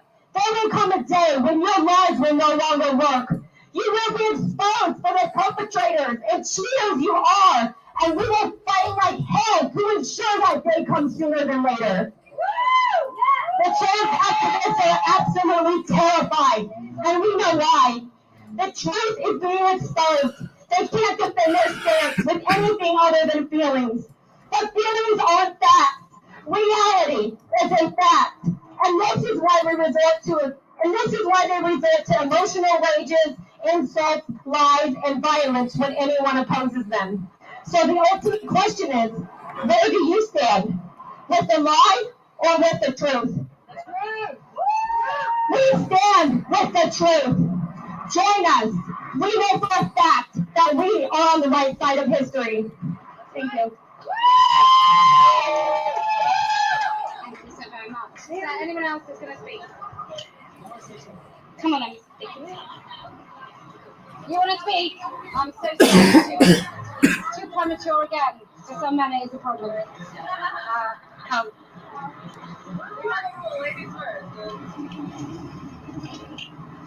Right, can you hold that for me? And I'm going to pin these things onto you. Alright. Are you going to keep your bag on? I can take it off. No, you can keep it on. I'm just putting it. Sure, yes, okay. Yes. Okay. Okay. Hi, I'm Mary Kate. I'm from Jacksonville. I guess I'm going to keep it brief. It's very hot out here.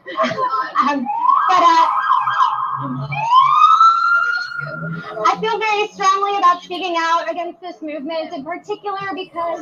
No, that's correct. Oh, okay. Gotcha. Supporting men. Yep. I was a troubled tomboy girl, and I firmly believe that if I had been born in this generation, I absolutely would have fallen victim to the trans ideology. I am kind of appalled at the fact that we're not teaching our girls anymore that there is nothing wrong with being however they want to present themselves. There's nothing wrong with being a tomboy. There's nothing wrong with being a butch lesbian. And I'm very sad that this entire generation is going to lose that, or at least a significant portion of it. And I just also wanted to touch on, with recent events, the importance of reaching across the aisle for women. Feminism has got to be for all women, even those you don't like. So I really just want to, just mention that we are all here for the same purpose. We are here for women's liberation, whether we are Republicans, Democrats, atheists. And if we don't reach across the aisle, we're not going to get anything done. So thank you very much for having me. And woo! Any more women? Any women? Right. I've fucking yelled, guys. Now it's your turn. You waited long enough. Well done. Thank you for your patience. Thanks for being here for the women. Amen. Yeah, thank you. Yeah, I just want to say welcome to Miami, first of all. And welcome to the deep, we're in the middle of the twilight zone, so we're all here together to fight the same battle. I'm a local GOP committee man for this area, and it is about coming together. This is something that shouldn't be tolerated at any point in society, at any point in human history. This is an act of destroying innocent lives, destroying families, and they're just getting started. If they have it their way, it leads into pedophilia. It leads into just kids resenting what these decisions for the rest of their lives. destroying innocent lives. It's something that's satanic, and both sides need to come together to stop this. So I want to thank everyone for coming out here today.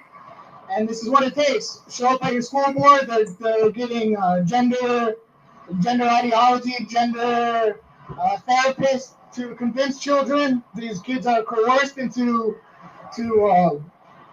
these ideas, telling them that it's going to make them feel a certain way, and they're encouraged to go under the knife to thinking that they're going to solve some internal issue that they don't know how to deal with.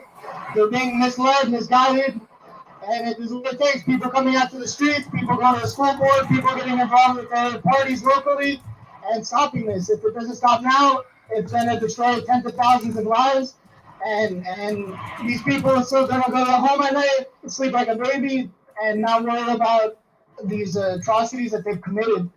So thank you everyone again, and God bless. Thank you very much. Thank you. Thank you. Okay. Anyone else? Right, good. Okay, let's wrap this up because I wore polyester. Oh, no, right? This is commitment, y'all. Yes. Can I just say, like Prince Andrew, I don't sweat. So that might just be a joke for the British amongst us. Okay, so we gathered here today before these witnesses to record our dissent. We did so because we want to be free to say women don't have penises, men don't have vaginas, lesbians don't like men. It's abusive to transition children, and also to acknowledge the hard work and freedom in Florida that's led to the decision that they are no longer, that they are no longer going to transition children, no more puberty blockers, no more surgeries on minors. And I'm absolutely delighted. May this be the first state to do so. In the opposite side of the country, where things are woke, there is Portland that is still giving itself as a sanctuary state for child mutilation. This has to stop. If you're in Portland, I don't care what side of the aisle you're on, you need to vote it out. So, you're coming up to your midterms, you need to make your voice heard, even if it's spoiling your ballot. If you're jumping across whichever political divide, you have to be recorded. So I want to say thank you very much to you amazing, very hot women in Miami. Thank you very much. Thank you to the, let's not lie, very attractive men with guns who come to protect us. It's preposterous that it has to happen, but it has to happen. In order to guarantee women feel safe enough to come and say these words, we need protection from people who are licensed to carry. And look, if we can forget our divisions in order to find unity, then I promise we will win. If we can stand with courage and without hesitation we can speak the truth, then I promise we will win. And do you know why else we're going to win? Because I never lose! Yay!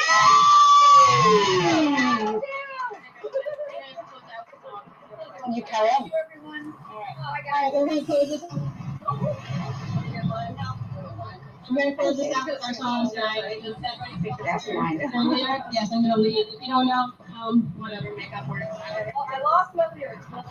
There might be some right in this book. I can get you discounts at hotels because I bartend for the Hyatt.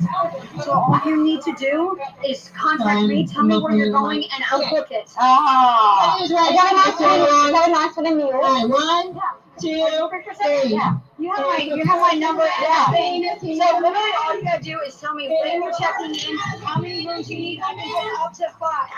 So as long as I get you. Use it if a person has a penis, he's a man. If a person has a nutsack, he's a man. If a person has a nutsack, he's a man. He can touch it if you feel it, angle it, reveal it. If a person has a nutsack, he's a man. If you amputate dick, you're still a man. If you grow the pair of tits, he's still a man. If the run is on the body, he'll only be a guy. If he isn't born a woman, he's a man. One,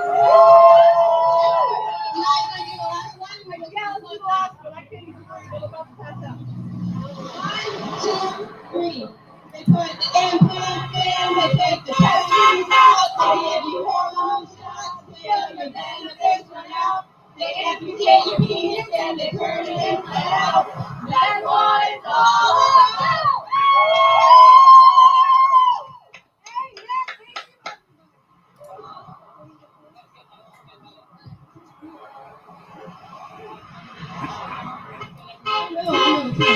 All right, so we're going to close out now.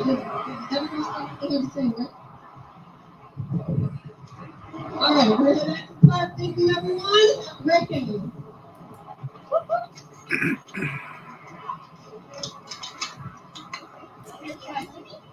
Okay, everyone. All right, we are going to leave the footage rolling so we can continue to get a look at what's going on the ground there. But I'm going to try to mute them. You can. I'm just going to try and switch this off. I'll come straight back. Amy, are you here? Hey, keep cutting in and out. There you are. There you are. Oh my goodness. Friends, I really missed you in the beginning of this because I live in the Pacific Northwest. And I am still experiencing a power outage. So one, it's freezing cold in my house.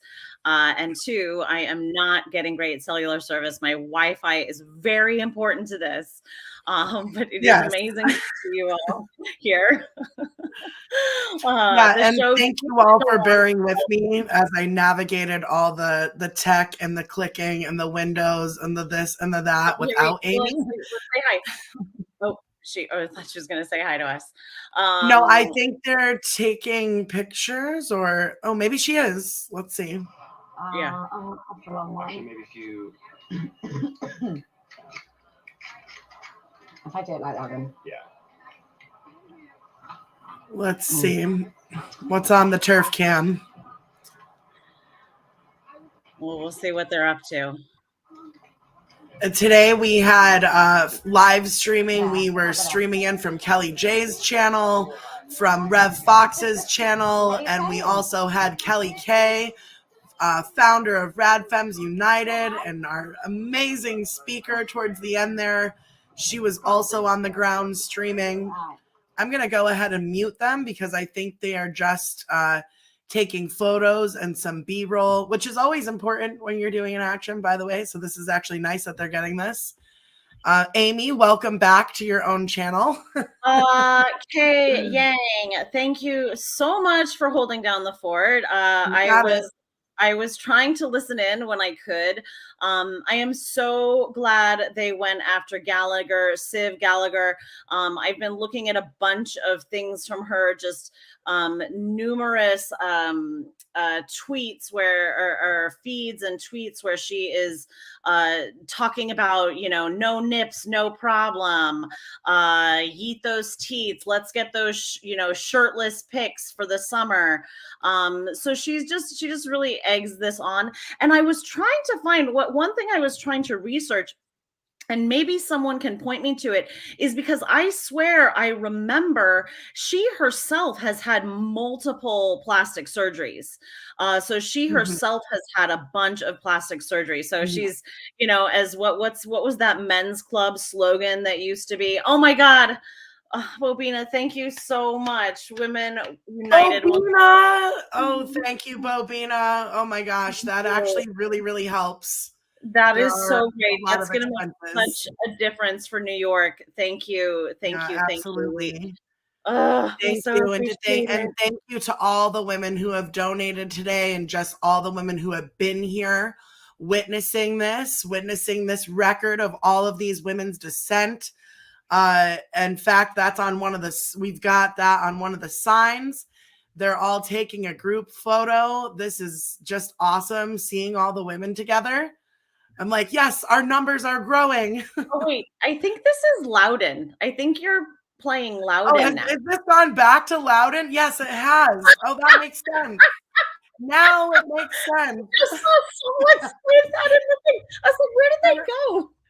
Kelly Bay's feed ended and it automatically started looping the footage from Loudon. Yeah. Okay, that makes a lot of sense. Okay. I was confused about what was going on.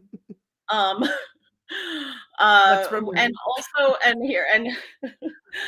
also thank you to Maddie for being here. Do we want to, can we add her back to the Maddie has been backstage patiently waiting and watching the live stream. I want to bring her back on. Maddie, this is your heads up that you're about to be on camera again. Thank you. Hello. Welcome. It's okay. I was like in and out because like I'm trying to also clean my house and I'm a little bit behind from all the Tacoma stuff. So we're all doing a lot of multitasking. Yes. Yeah, absolutely. This I wanted to bring up this. I don't know if it will be obvious, but this is the one that I was looking at. This whole feed, this is on Lily Maynard's feed, just uncovering all of the tactics of what Gallagher is doing, just capitalizing on top surgeries, capitalizing Monday morning masculinoplasty motivation. Let's make shirtless fall pictures a thing. So, okay, fall pictures are a thing. Being a teat wizard is easy with this lot. No nipples, no problem. Some of our patients request to have their nipples reconstructed, as long as this is a well thought out decision. Sometimes it's better because it takes 20 less minutes, so it's cheaper. No need for band-aids and antibiotic cream. While I don't have any formal training in psychiatry or psychology, it has been a huge part of my practice, she claims, which is very ridiculous to me. So she's claiming that she's helping people with their psychological problems. Regret is rare. She's saying regret nothing. I mean, just all of this, playing songs in the background about how to be a whore while these surgeries, she's picturing them. Sorry. Just ridiculous. No, I loved Pinwheel Art's speech, especially in regards to the importance of breastfeeding when you become a mother. And that's something when I did a little interview for the documentary is what I talked about, because I talk about how I had gender dysphoria from a teen to an adult. And it wasn't until I had kids that the relationship with my body changed. Wow. And you get to see yourself, like it's not about your value in regards to how specifically men see you. You have value outside of that. And that's right. It's hard to comprehend until you're in it. And so when I see like detransitioners posting about how they now have children that they cannot breastfeed, and they act like it's no big deal. They're like, you can do like the little tubes and still hold them, and it's just not the same. There is magic happening when you breastfeed. Like there's the concept of like backwash, that like the baby gives the mother information through the breast for what antibodies to build. Yeah. And kids can't understand that. And I know they hate it. I know they hate to be told that you'll understand when you're older. It's a cliche, but it's true. Like you just can't fathom wanting kids or having kids. And so any decision made around that before you can even comprehend it, and there's no consent.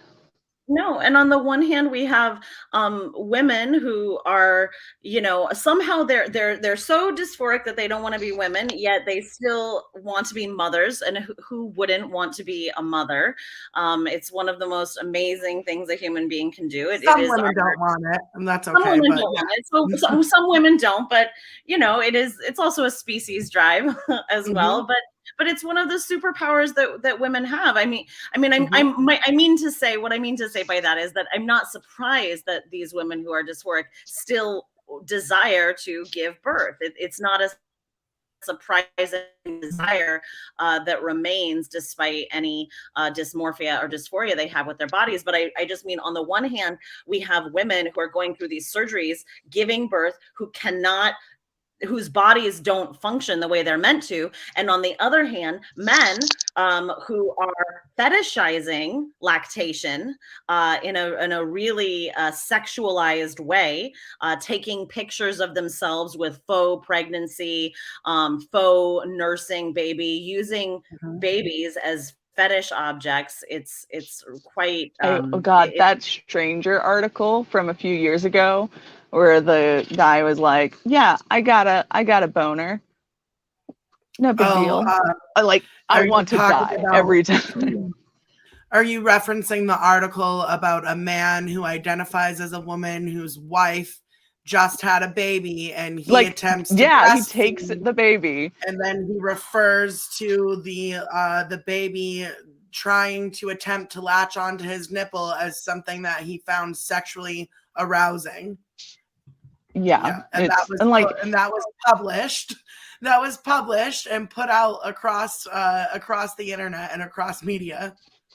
And then there's that episode of Courtney Cox's documentary where she covers the trend, the mother had a double mastectomy and they were trying to nurse the baby on the father.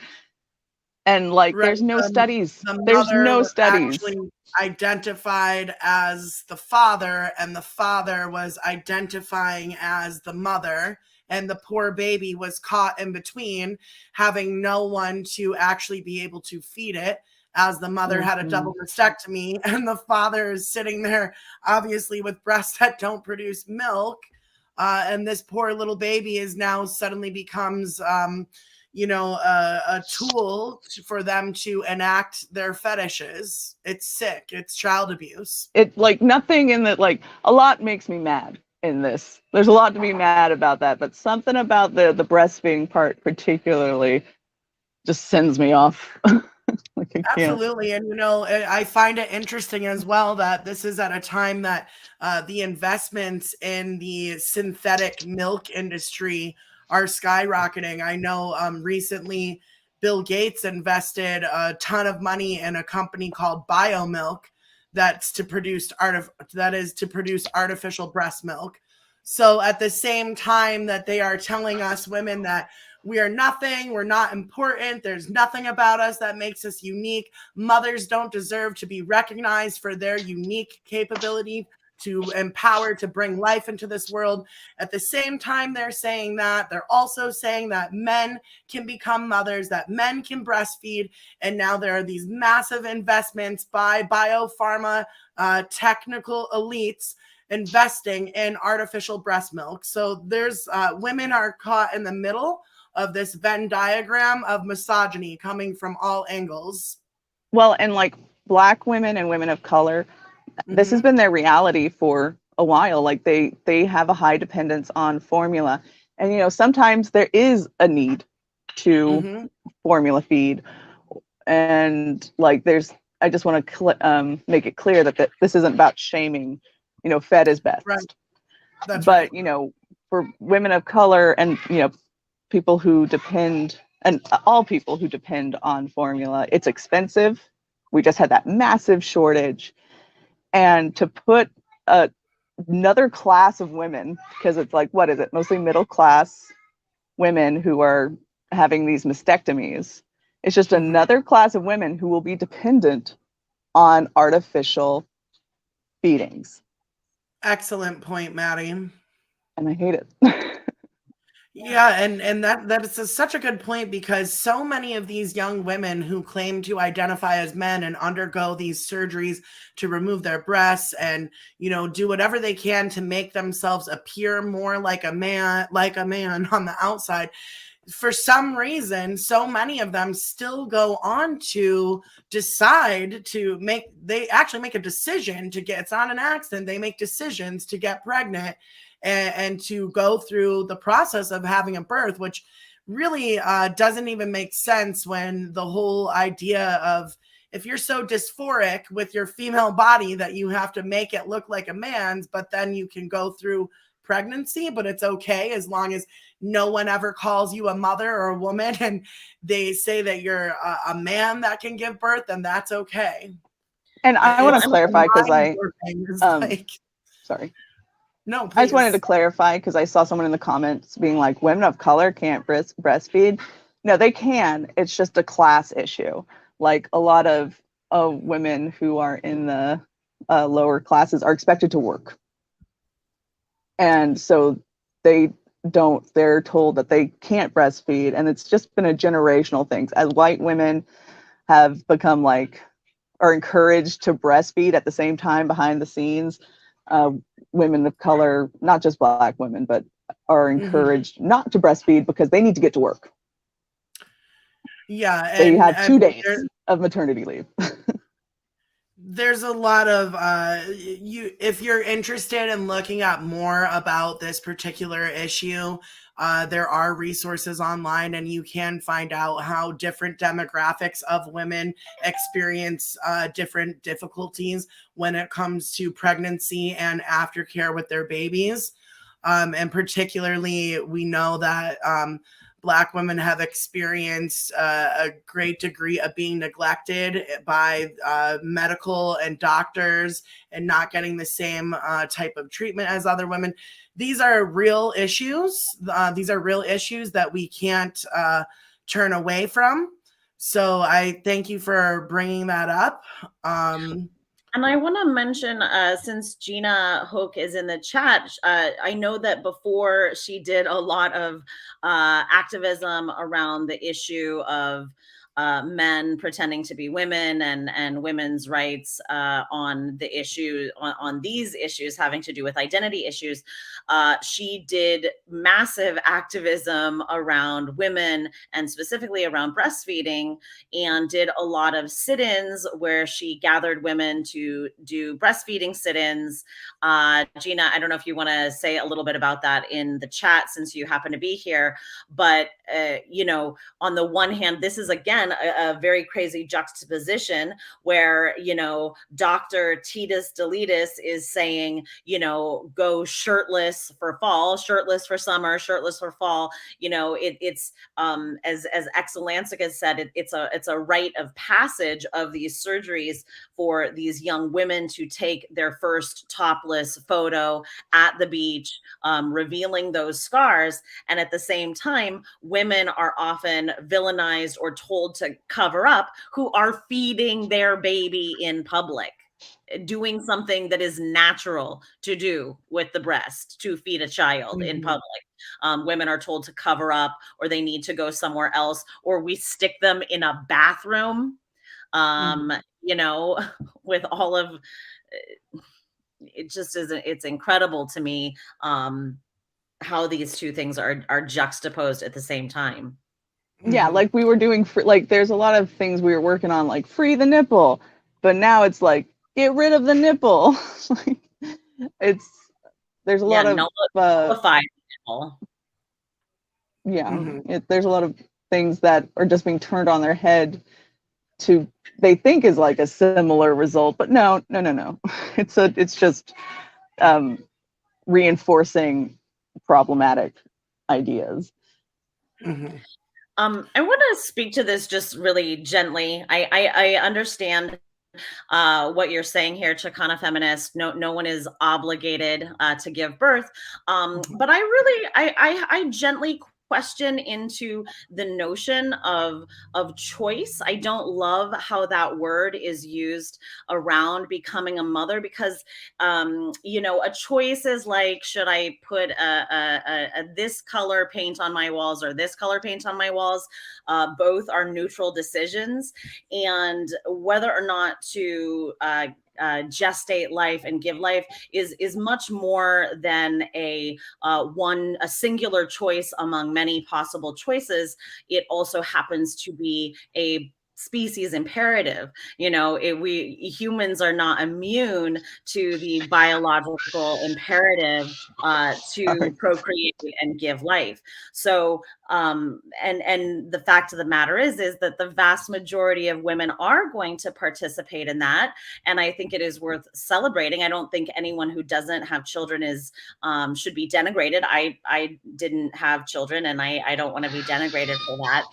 However, I really honor and recognize that most women will, and I think that we have to speak about it more like a really integral reality of the lives of women.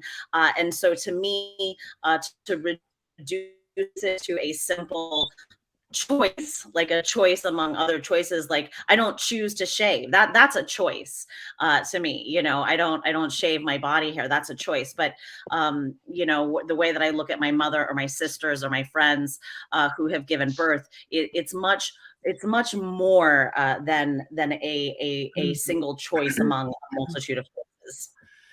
Yes, thank you so much for all of that, Amy. And the reality is that women have not had full reproductive control and autonomy for at least 4,000 years, according to the historical and archaeological records. So when we're talking about choice, you know, not all women have the same ability to make the same choices.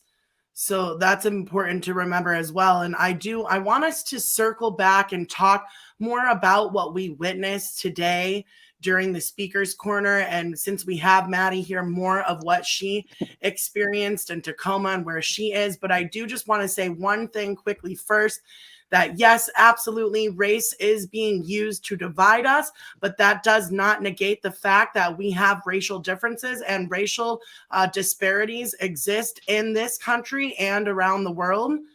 So I just wanted to say that, and I want to move on to talking about what we witnessed today. And Maddie, as our special guest, I want to get your reaction from listening to these really fired up, bold speakers in Miami, really spicy Southern sisters. Yeah, you know, I think before we went back, I was saying how I'm originally from Texas. And so sometimes, like oftentimes, that kind of leads to that. I grew up with I was a liberal with a bunch of conservative family members. Like, you had to learn to get along with your family, like, even though you had different ideas. And I love a good Speaker's Corner that just keeps going, because we were kind of denied that up in Tacoma. We just had to leave. And so whenever it's just, whose daughter was it that spoke? Alex's daughter. Alex. Like daughter, sometimes, yeah, sometimes I'm a little like on the fence about like kids, because they can kind of seem like they're being used, but she seemed really authentic. Like it was based on observations of her friends, and her friends were there supporting her, and that was great. I love that. And but yeah, I think she said she was 13 years old. And Yeah. I would definitely think of my 13-year-old self as having some kind of opinion on this. I hope I wouldn't have been brainwashed to it, but I probably would have been, since I was a TRA. But I just think a 13-year-old young girl that's being forced to share spaces with males, I think she has a right to say something about it. And we can try to create the safest spaces that we can, so that girls can have free speech as well, because they deserve to be out in public and talking about themselves and their rights just as women do. But absolutely, it's an issue of personal discretion for the mothers, and each event is different as well. And now I think, if we can work to realize that it's not just women who are being affected by this, and when we organize events, some of them we can try to make them safer for kids to attend. And it looked like today they didn't receive the type of opposition that they thought they might. I know that there were some threats from TRAs saying they were going to come and disturb them. And I didn't see any of that disturbance. Did either of you, Amy or Maddie, see any No, disturbance? it was really nice to see. And I know that they did put up the location like a day or two before. So that was really nice. And when I had spoken behind a few days earlier to the women who were organizing, they were saying that Miami is not a city where it is as challenging. They said if they had been possibly in nearby Tampa does see a lot more TRA action. Oh, and Misty Katz is saying that the Miami anti, but perhaps they didn't have their location down. Perhaps we fooled them. We did a good enough job fooling them with that location. But I think, as always, it's really amazing to have the opportunity to hear the women speak. I was in and out catching it, so I wasn't. I hate. I'm gonna have to go back and watch it myself after my power comes back on. But I think it's always just so great to be able to have that opportunity to be heard. That's what we want. We want opportunities to actually be heard and to see them standing right on the street, right in front of that iconic office was incredible. So I can't wait till because the events heading before Tacoma and Portland and Tacoma, and Chicago was a little started a little hairy but ended great. Like, they got police intervention, and so seeing events go well is really encouraging, and really probably more reality of what nationwide things are like. But I think Pacific Northwest tends to be like worst case scenario. We are kind of makes people nervous. For this sort of thing. But then people get nervous about that being the reality they're going to face. Mm-hmm. So I think seeing places like, Miami, where, and it's kind of a test, like testing all these cities, being like, where are we going to get the safest place for women to speak, and where are we going to find the support we need? So I think we're getting a lot of really great information.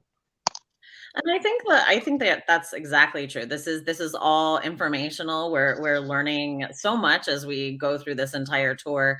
And even in the Pacific Northwest, we are learning about the strategies and tactics that these TRA bring, and we are learning to navigate these, because I think you and I can agree. I'm not going to give up talking where I live. I'm not going to give up my right to have free speech on the corner. I may strategize slightly differently, but I think also the more that we normalize that this is going to keep occurring, I think that is very telling, because they ultimately want to scare us into silence, and our refusal to be scared into silence is, eventually, like in Port Townsend, for example, the first event that was held, they massively protested. The second event that was held, they protested. And the third event that we held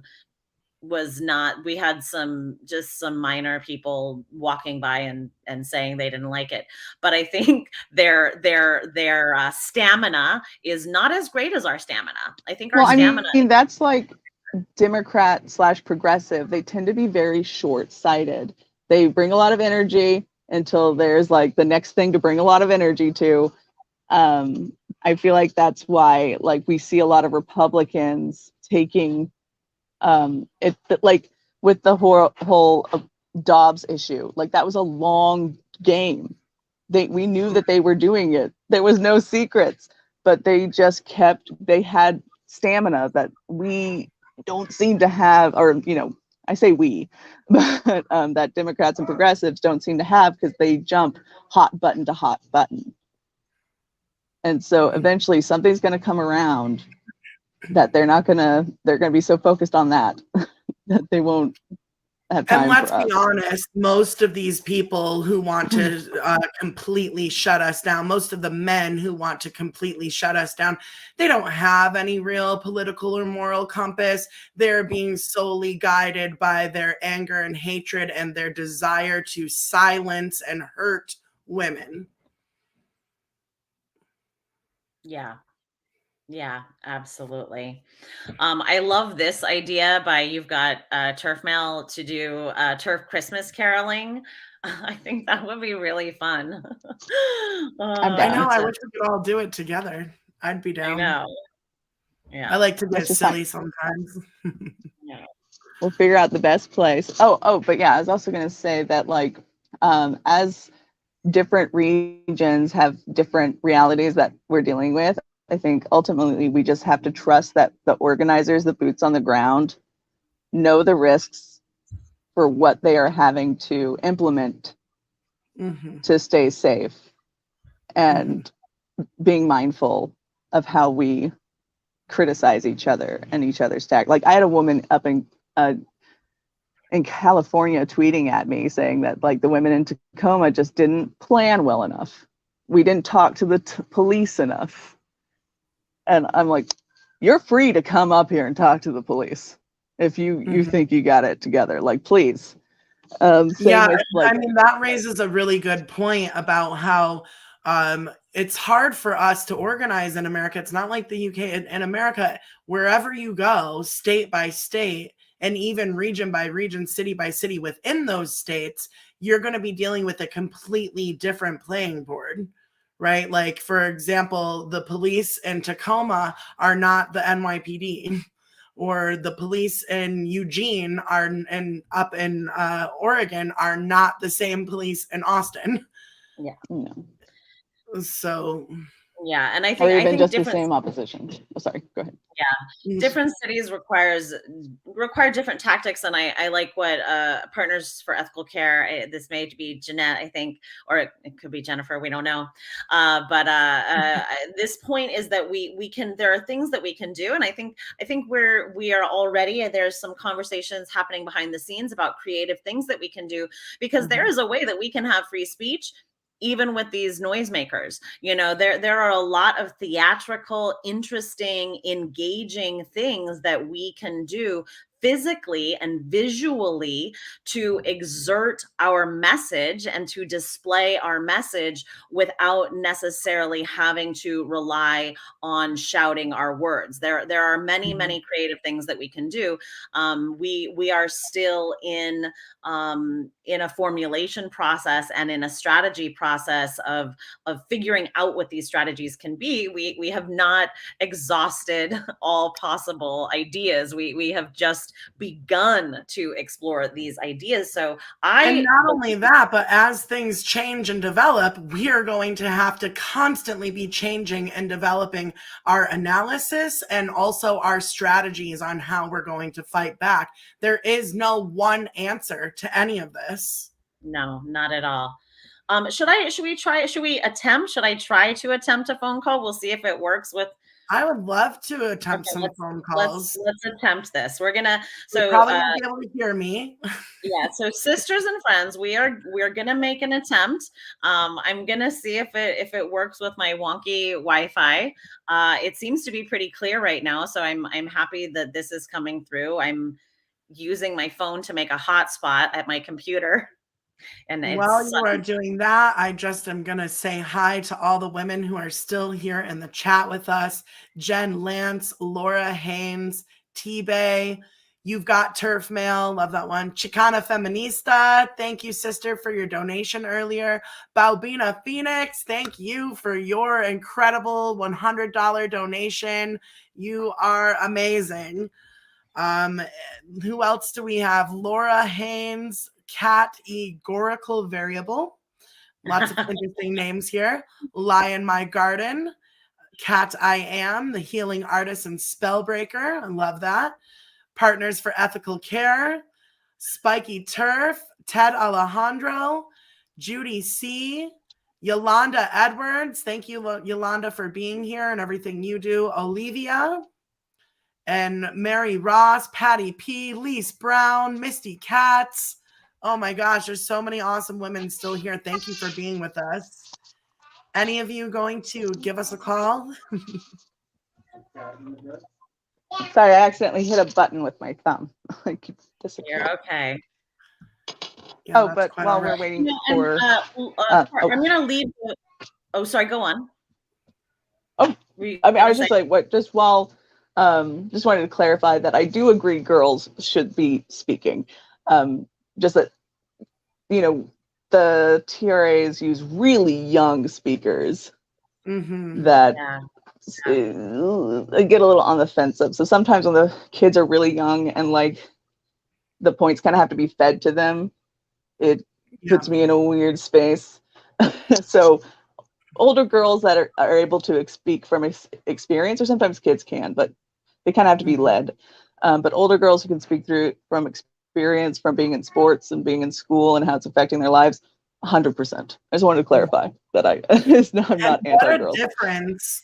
What a difference between the young girl that we heard speak today and the students that we saw in Tacoma coming out, lumbering at and basically chasing down grown women and telling them to shut up and be quiet.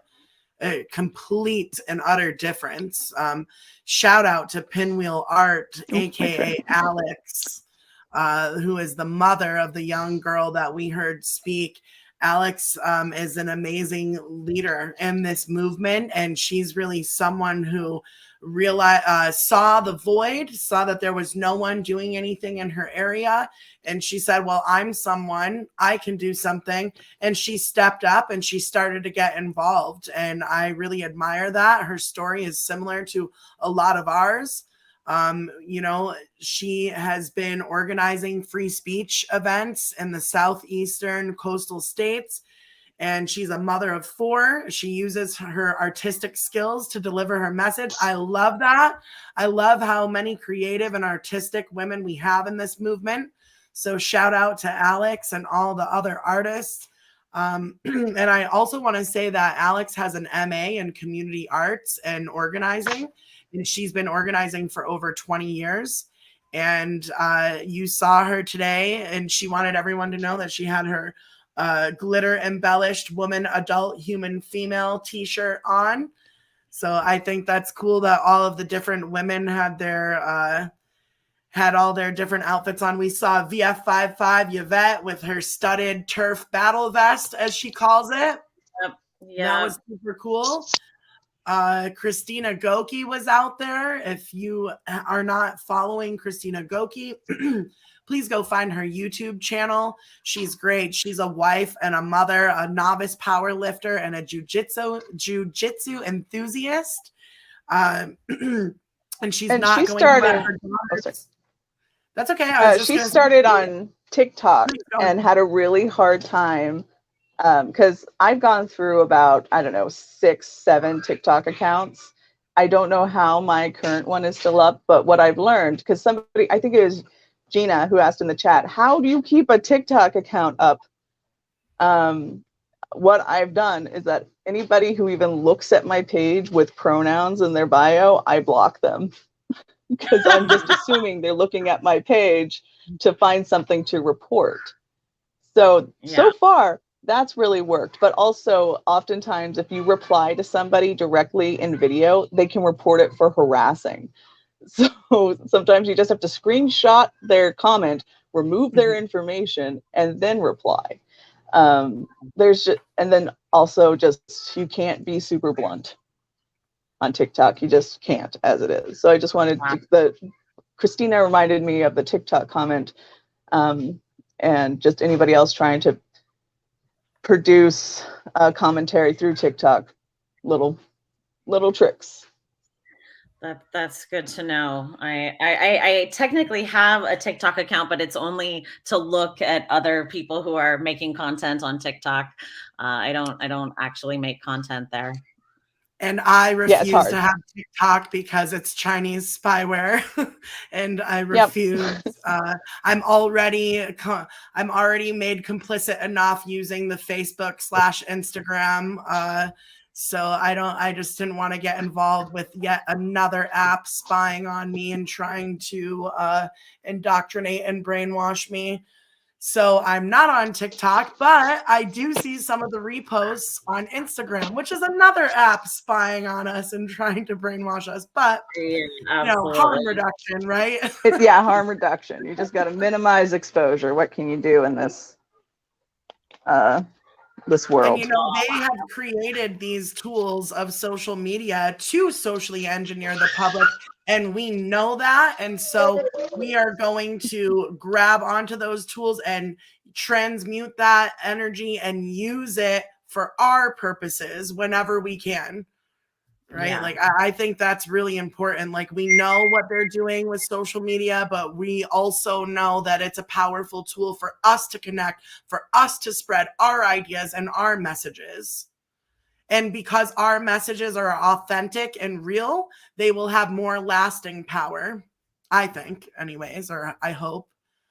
Oaktown Girl, hello. Shahar, hello. Rex Landy in the house. Carrie Bruss, my bun sister, here as always. James Tippins, hello. Stacy King.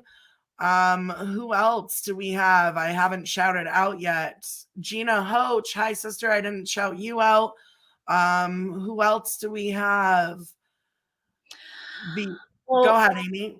Well, I was gonna say I did want to take some call-ins, but I also noticed that my computer is now getting to be in the red section, so this might be a time to move on. Oh, okay, never mind. Okay, so we are gonna get one call. Okay, good.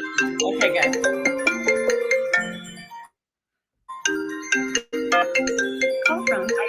Hi, this is. Hey, welcome. You are on. If you want to say your first name or introduce yourself in any way, welcome.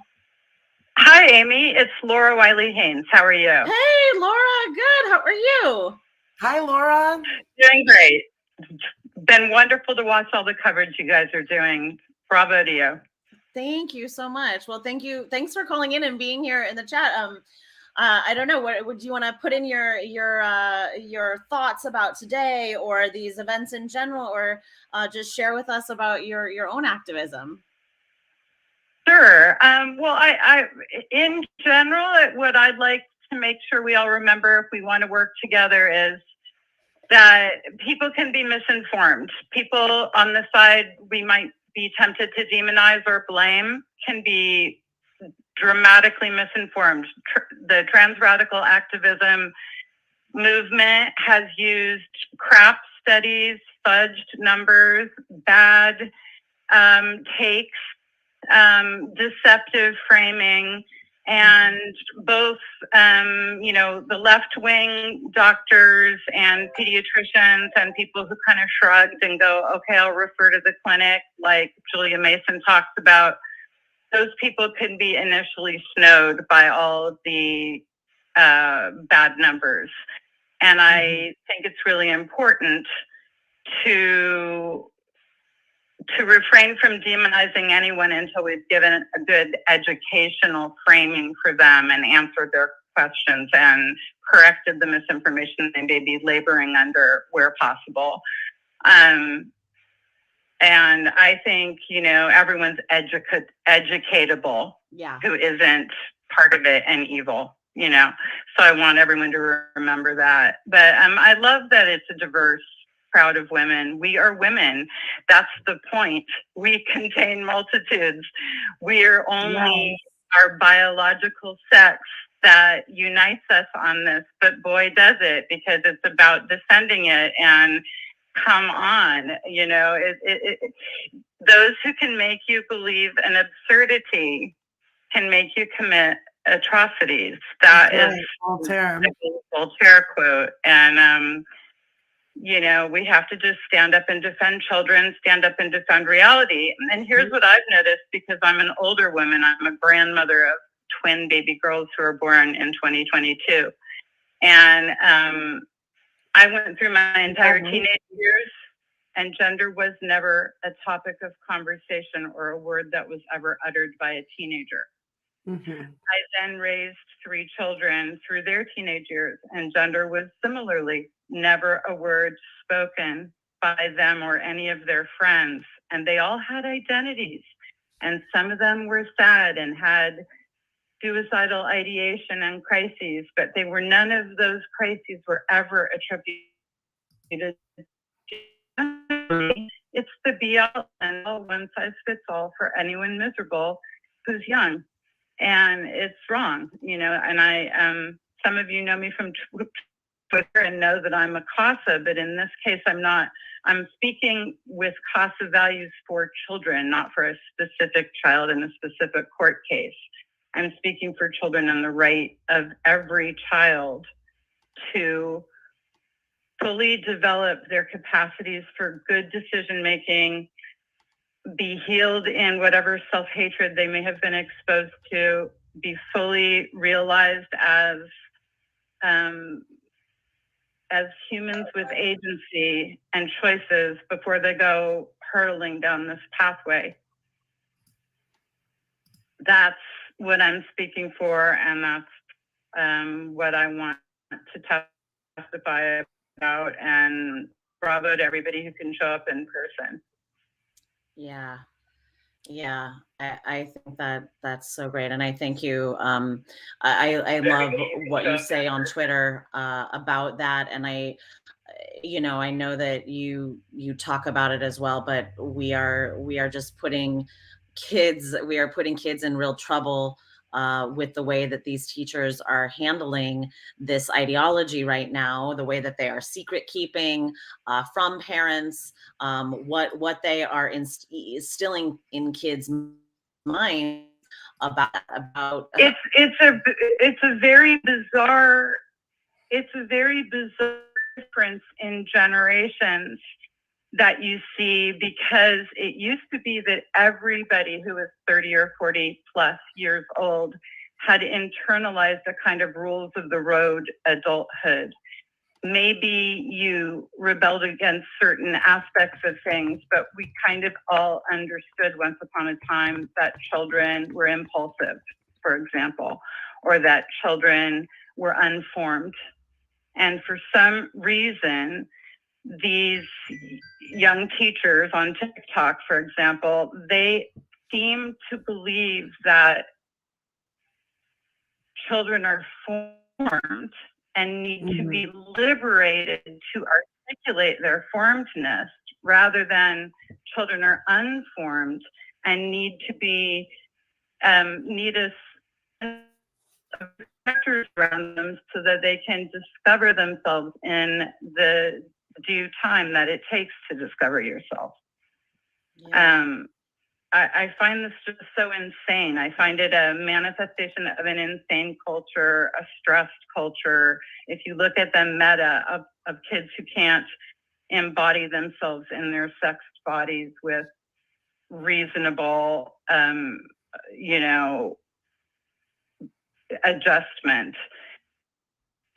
over a reasonable number of years, grow into themselves and say, this is me.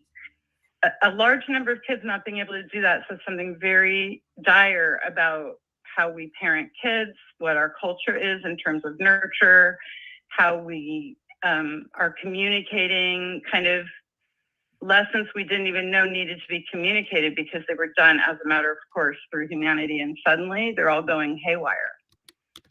We have to look at ourselves as a culture, and that's one really good and empowering thing about being women, because we have a lot of power over what our culture does to children and or doesn't do for children.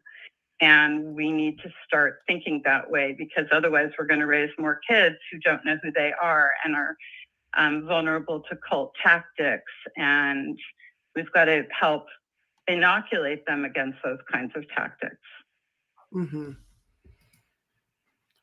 Yeah. Which is especially difficult when those tactics are being pushed by the institutions who have been tasked with educating and protecting our children.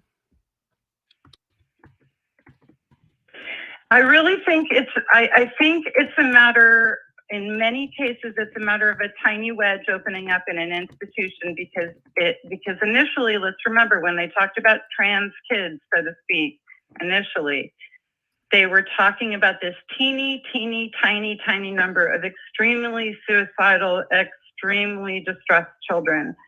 And so it almost disabled the conversation about the merits of the diagnosis from the very beginning, because you were then, stomping on the very, very vulnerable trans youth. So reasonable people kind of shrugged and went, well, it's this teeny tiny number. And I'm talking about like 2014 or 15 when I really started becoming very aware of this issue. And, so I think what happened was it was tactically pursued. The powers that drive trans pursued a mission with tactical precision. And they disabled conversations before they were had, and they pushed into educational institutions and civil rights institutions and other institutions. And before they knew they were captured, there they all were. It was fast. Yeah. And but we've got reality. That's the good news. Yeah. We have reality on our side. And every single human knows what sex they are. And so even if they're yelling about it, they have reality. We all have reality. Yeah. Absolutely. I wanna give a shout out to Maddie, just in the middle of this conversation. Thank you so much, Maddie, for being here. Thank you for your work. Tell people where they can find your work. Maddie has to sign off, so we're gonna sign off with her really quickly. Oh yeah. As you can hear, my kids are the natives are restless. But I'm at Lolo Brolo, which is LOLOBROLLO, or at Lolo Broyo if you're Spanish speakers. At Twitter, TikTok, and my Substack is under, I think my name is Maddie. I need to update it, but I just wanted quick to what the caller was talking about before I run, is that I think it also has to do with the mental health needs, and culturally, this, like, we're all waiting for our Hogwarts letter. We're all waiting for this moment to tell us who we really are. Like, we're all waiting for that Deus Ex Machina to to bless us with our purpose. And I think that's what a lot of the kids are getting caught up in. And when you have like autism or borderline personality disorder, it's not uncommon to have struggles around identity. And I think we're not getting to the root. But I'm going to still keep listening, and I hope you ladies have a great day. And thank you for having me on. Thank you so much, Maddie. I appreciate it. Bye. Did you say bye?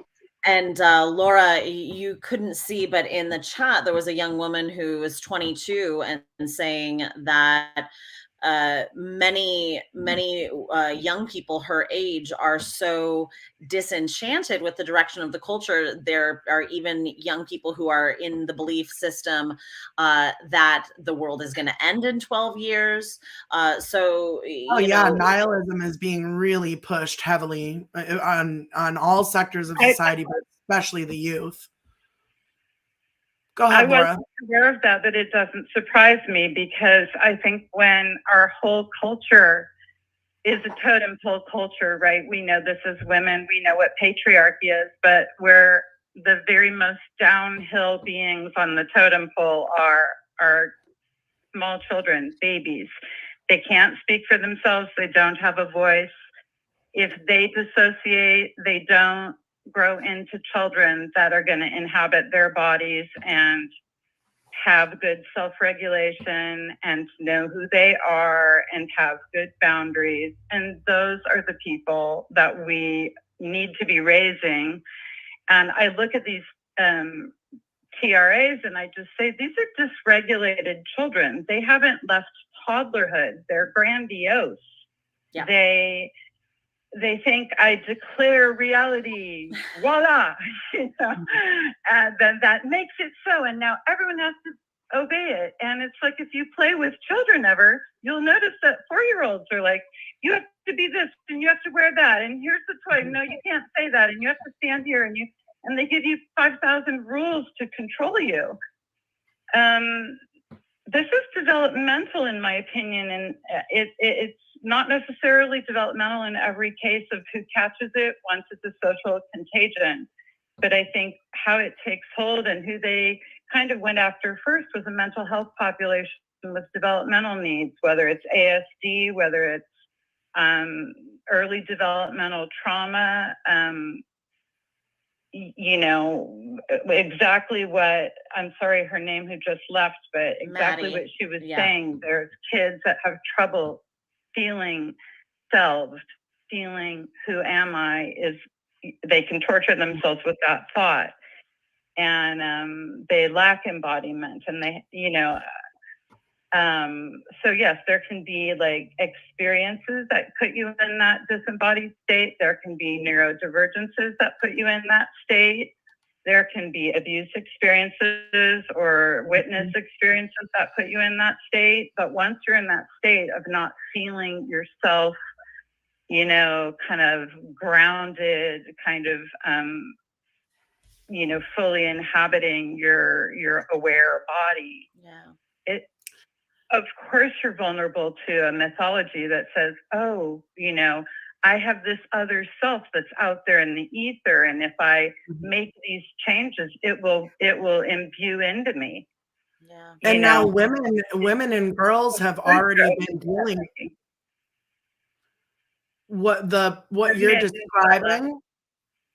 what you're describing has already been happening to women and girls through mass media and mass culture long before anyone ever heard of gender identity or trans.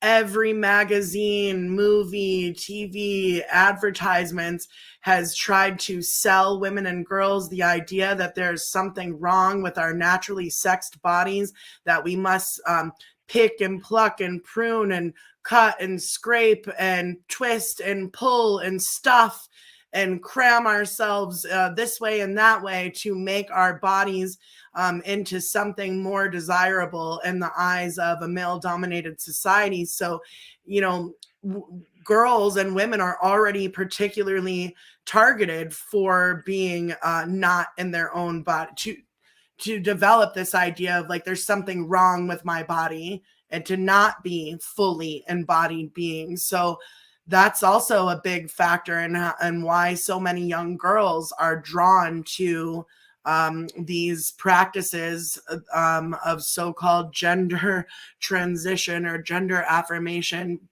because they're already concerned about every part of their body. Go ahead. Go ahead, Laura. I think you're exactly right. They're already primed, and then, you know, men are leering at them and they're 13, and then someone dismisses their idea because they're a girl. And, you know, there's just so many things ganging up on these kids. And I just believe it is our adult. If you're an adult and you know better, you have to speak up on this, because those who know better are a diminishing number in our culture, in our society, in our way of raising children, in our lack of village, our lack of grandmother knowledge, our lack of respect for the wiser older women, etc. But I guarantee you that every single grandmother in my grandmother's era, and she was born around the turn of the century, 1900, everyone would have understood Jazz Jennings was a gay boy. Every single one of those women. And they weren't modern. They were just experienced with children. Yeah. They just looked out there and saw children, and some of them turned out to be gay, and that's what they acted like when they were 5. Yeah. you know, and no, it would astonish our foremothers, some of this stuff that is given an attribution of modern and progressive. They'd say, oh my God, you know, it's crazy. Yeah.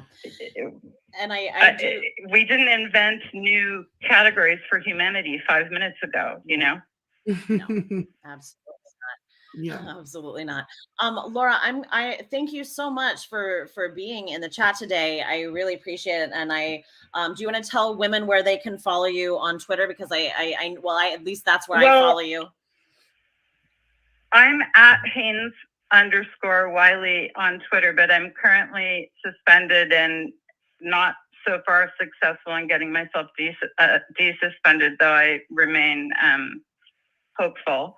But I did a podcast with Stephanie Wynn, so that'll be coming out at some point. Oh, that's great. Oh, cool. And, For that. yeah, it's great to be here. Thanks again. And I'm sure there's other people calling in, so I'll pop off. Thank you, Laura, so much. Laura, thank you. I'm just continuously impressed by all of the like amazing women we have on this issue that gather here in this space. Every time a woman calls in, even though sometimes they might not be so comfortable to speak or whatever, I'm still blown away by all the contributions from all of the women. You know, we have some of the smartest women here on this issue. And Kay Yang, I am getting these constant warnings that my computer is gonna turn off. So Okay, I am in the red. So I think we gotta tune off on this one. If I want to put back in the screen really quickly, these are the dates coming up. So join us on Monday. Join us on Monday for DC. Then 13th and 14th will be Philadelphia and New York. So we have 3 more cities on this tour, ladies, and then we are going to continue doing something after this. Where this is the beginning of this is the beginning. And remember, Amy and myself will be live on the ground reporting from Philadelphia and New York City. We are still working on getting all the equipment set up and getting the money to fundraise back for the security and other costs for the tour, not for specifically for ourselves, but for the entire event so that it can go on. So if you could please check out the way to donate below. We know that you all have been so generous supporting not just us, but I see you out there supporting WLRN, supporting Rev Fox, supporting Kelly J. Keen's documentary. And thank you all to all the women who are financially supporting all of these different platforms and all of our voices. And thank you for being here with us in the chat and everything that you add. Shoot, I guess I'm gonna take this on the throne who says I'm based as it gets. What do we get? Are we doing another thing or are we wrapping up? We were wrapping up, but it was from the UK, so I'm just gonna take it. My computer might die. If my computer dies, that's it. Well, Okay. Hello, you're welcome. You're on with Amy and Kay Yang. Oh, nope. This person, they hung up. Maybe I didn't answer. Okay, well, good. Well, we're wrapping up, but I was gonna take it because it was from the UK, but we should go. We should go. Let's go. Yes, we should go. Everyone go out there, keep being amazing, keep raising your voices, and do not let yourself or others be silenced. Yeah. All right, bye, you. everyone. Thank you all. Bye.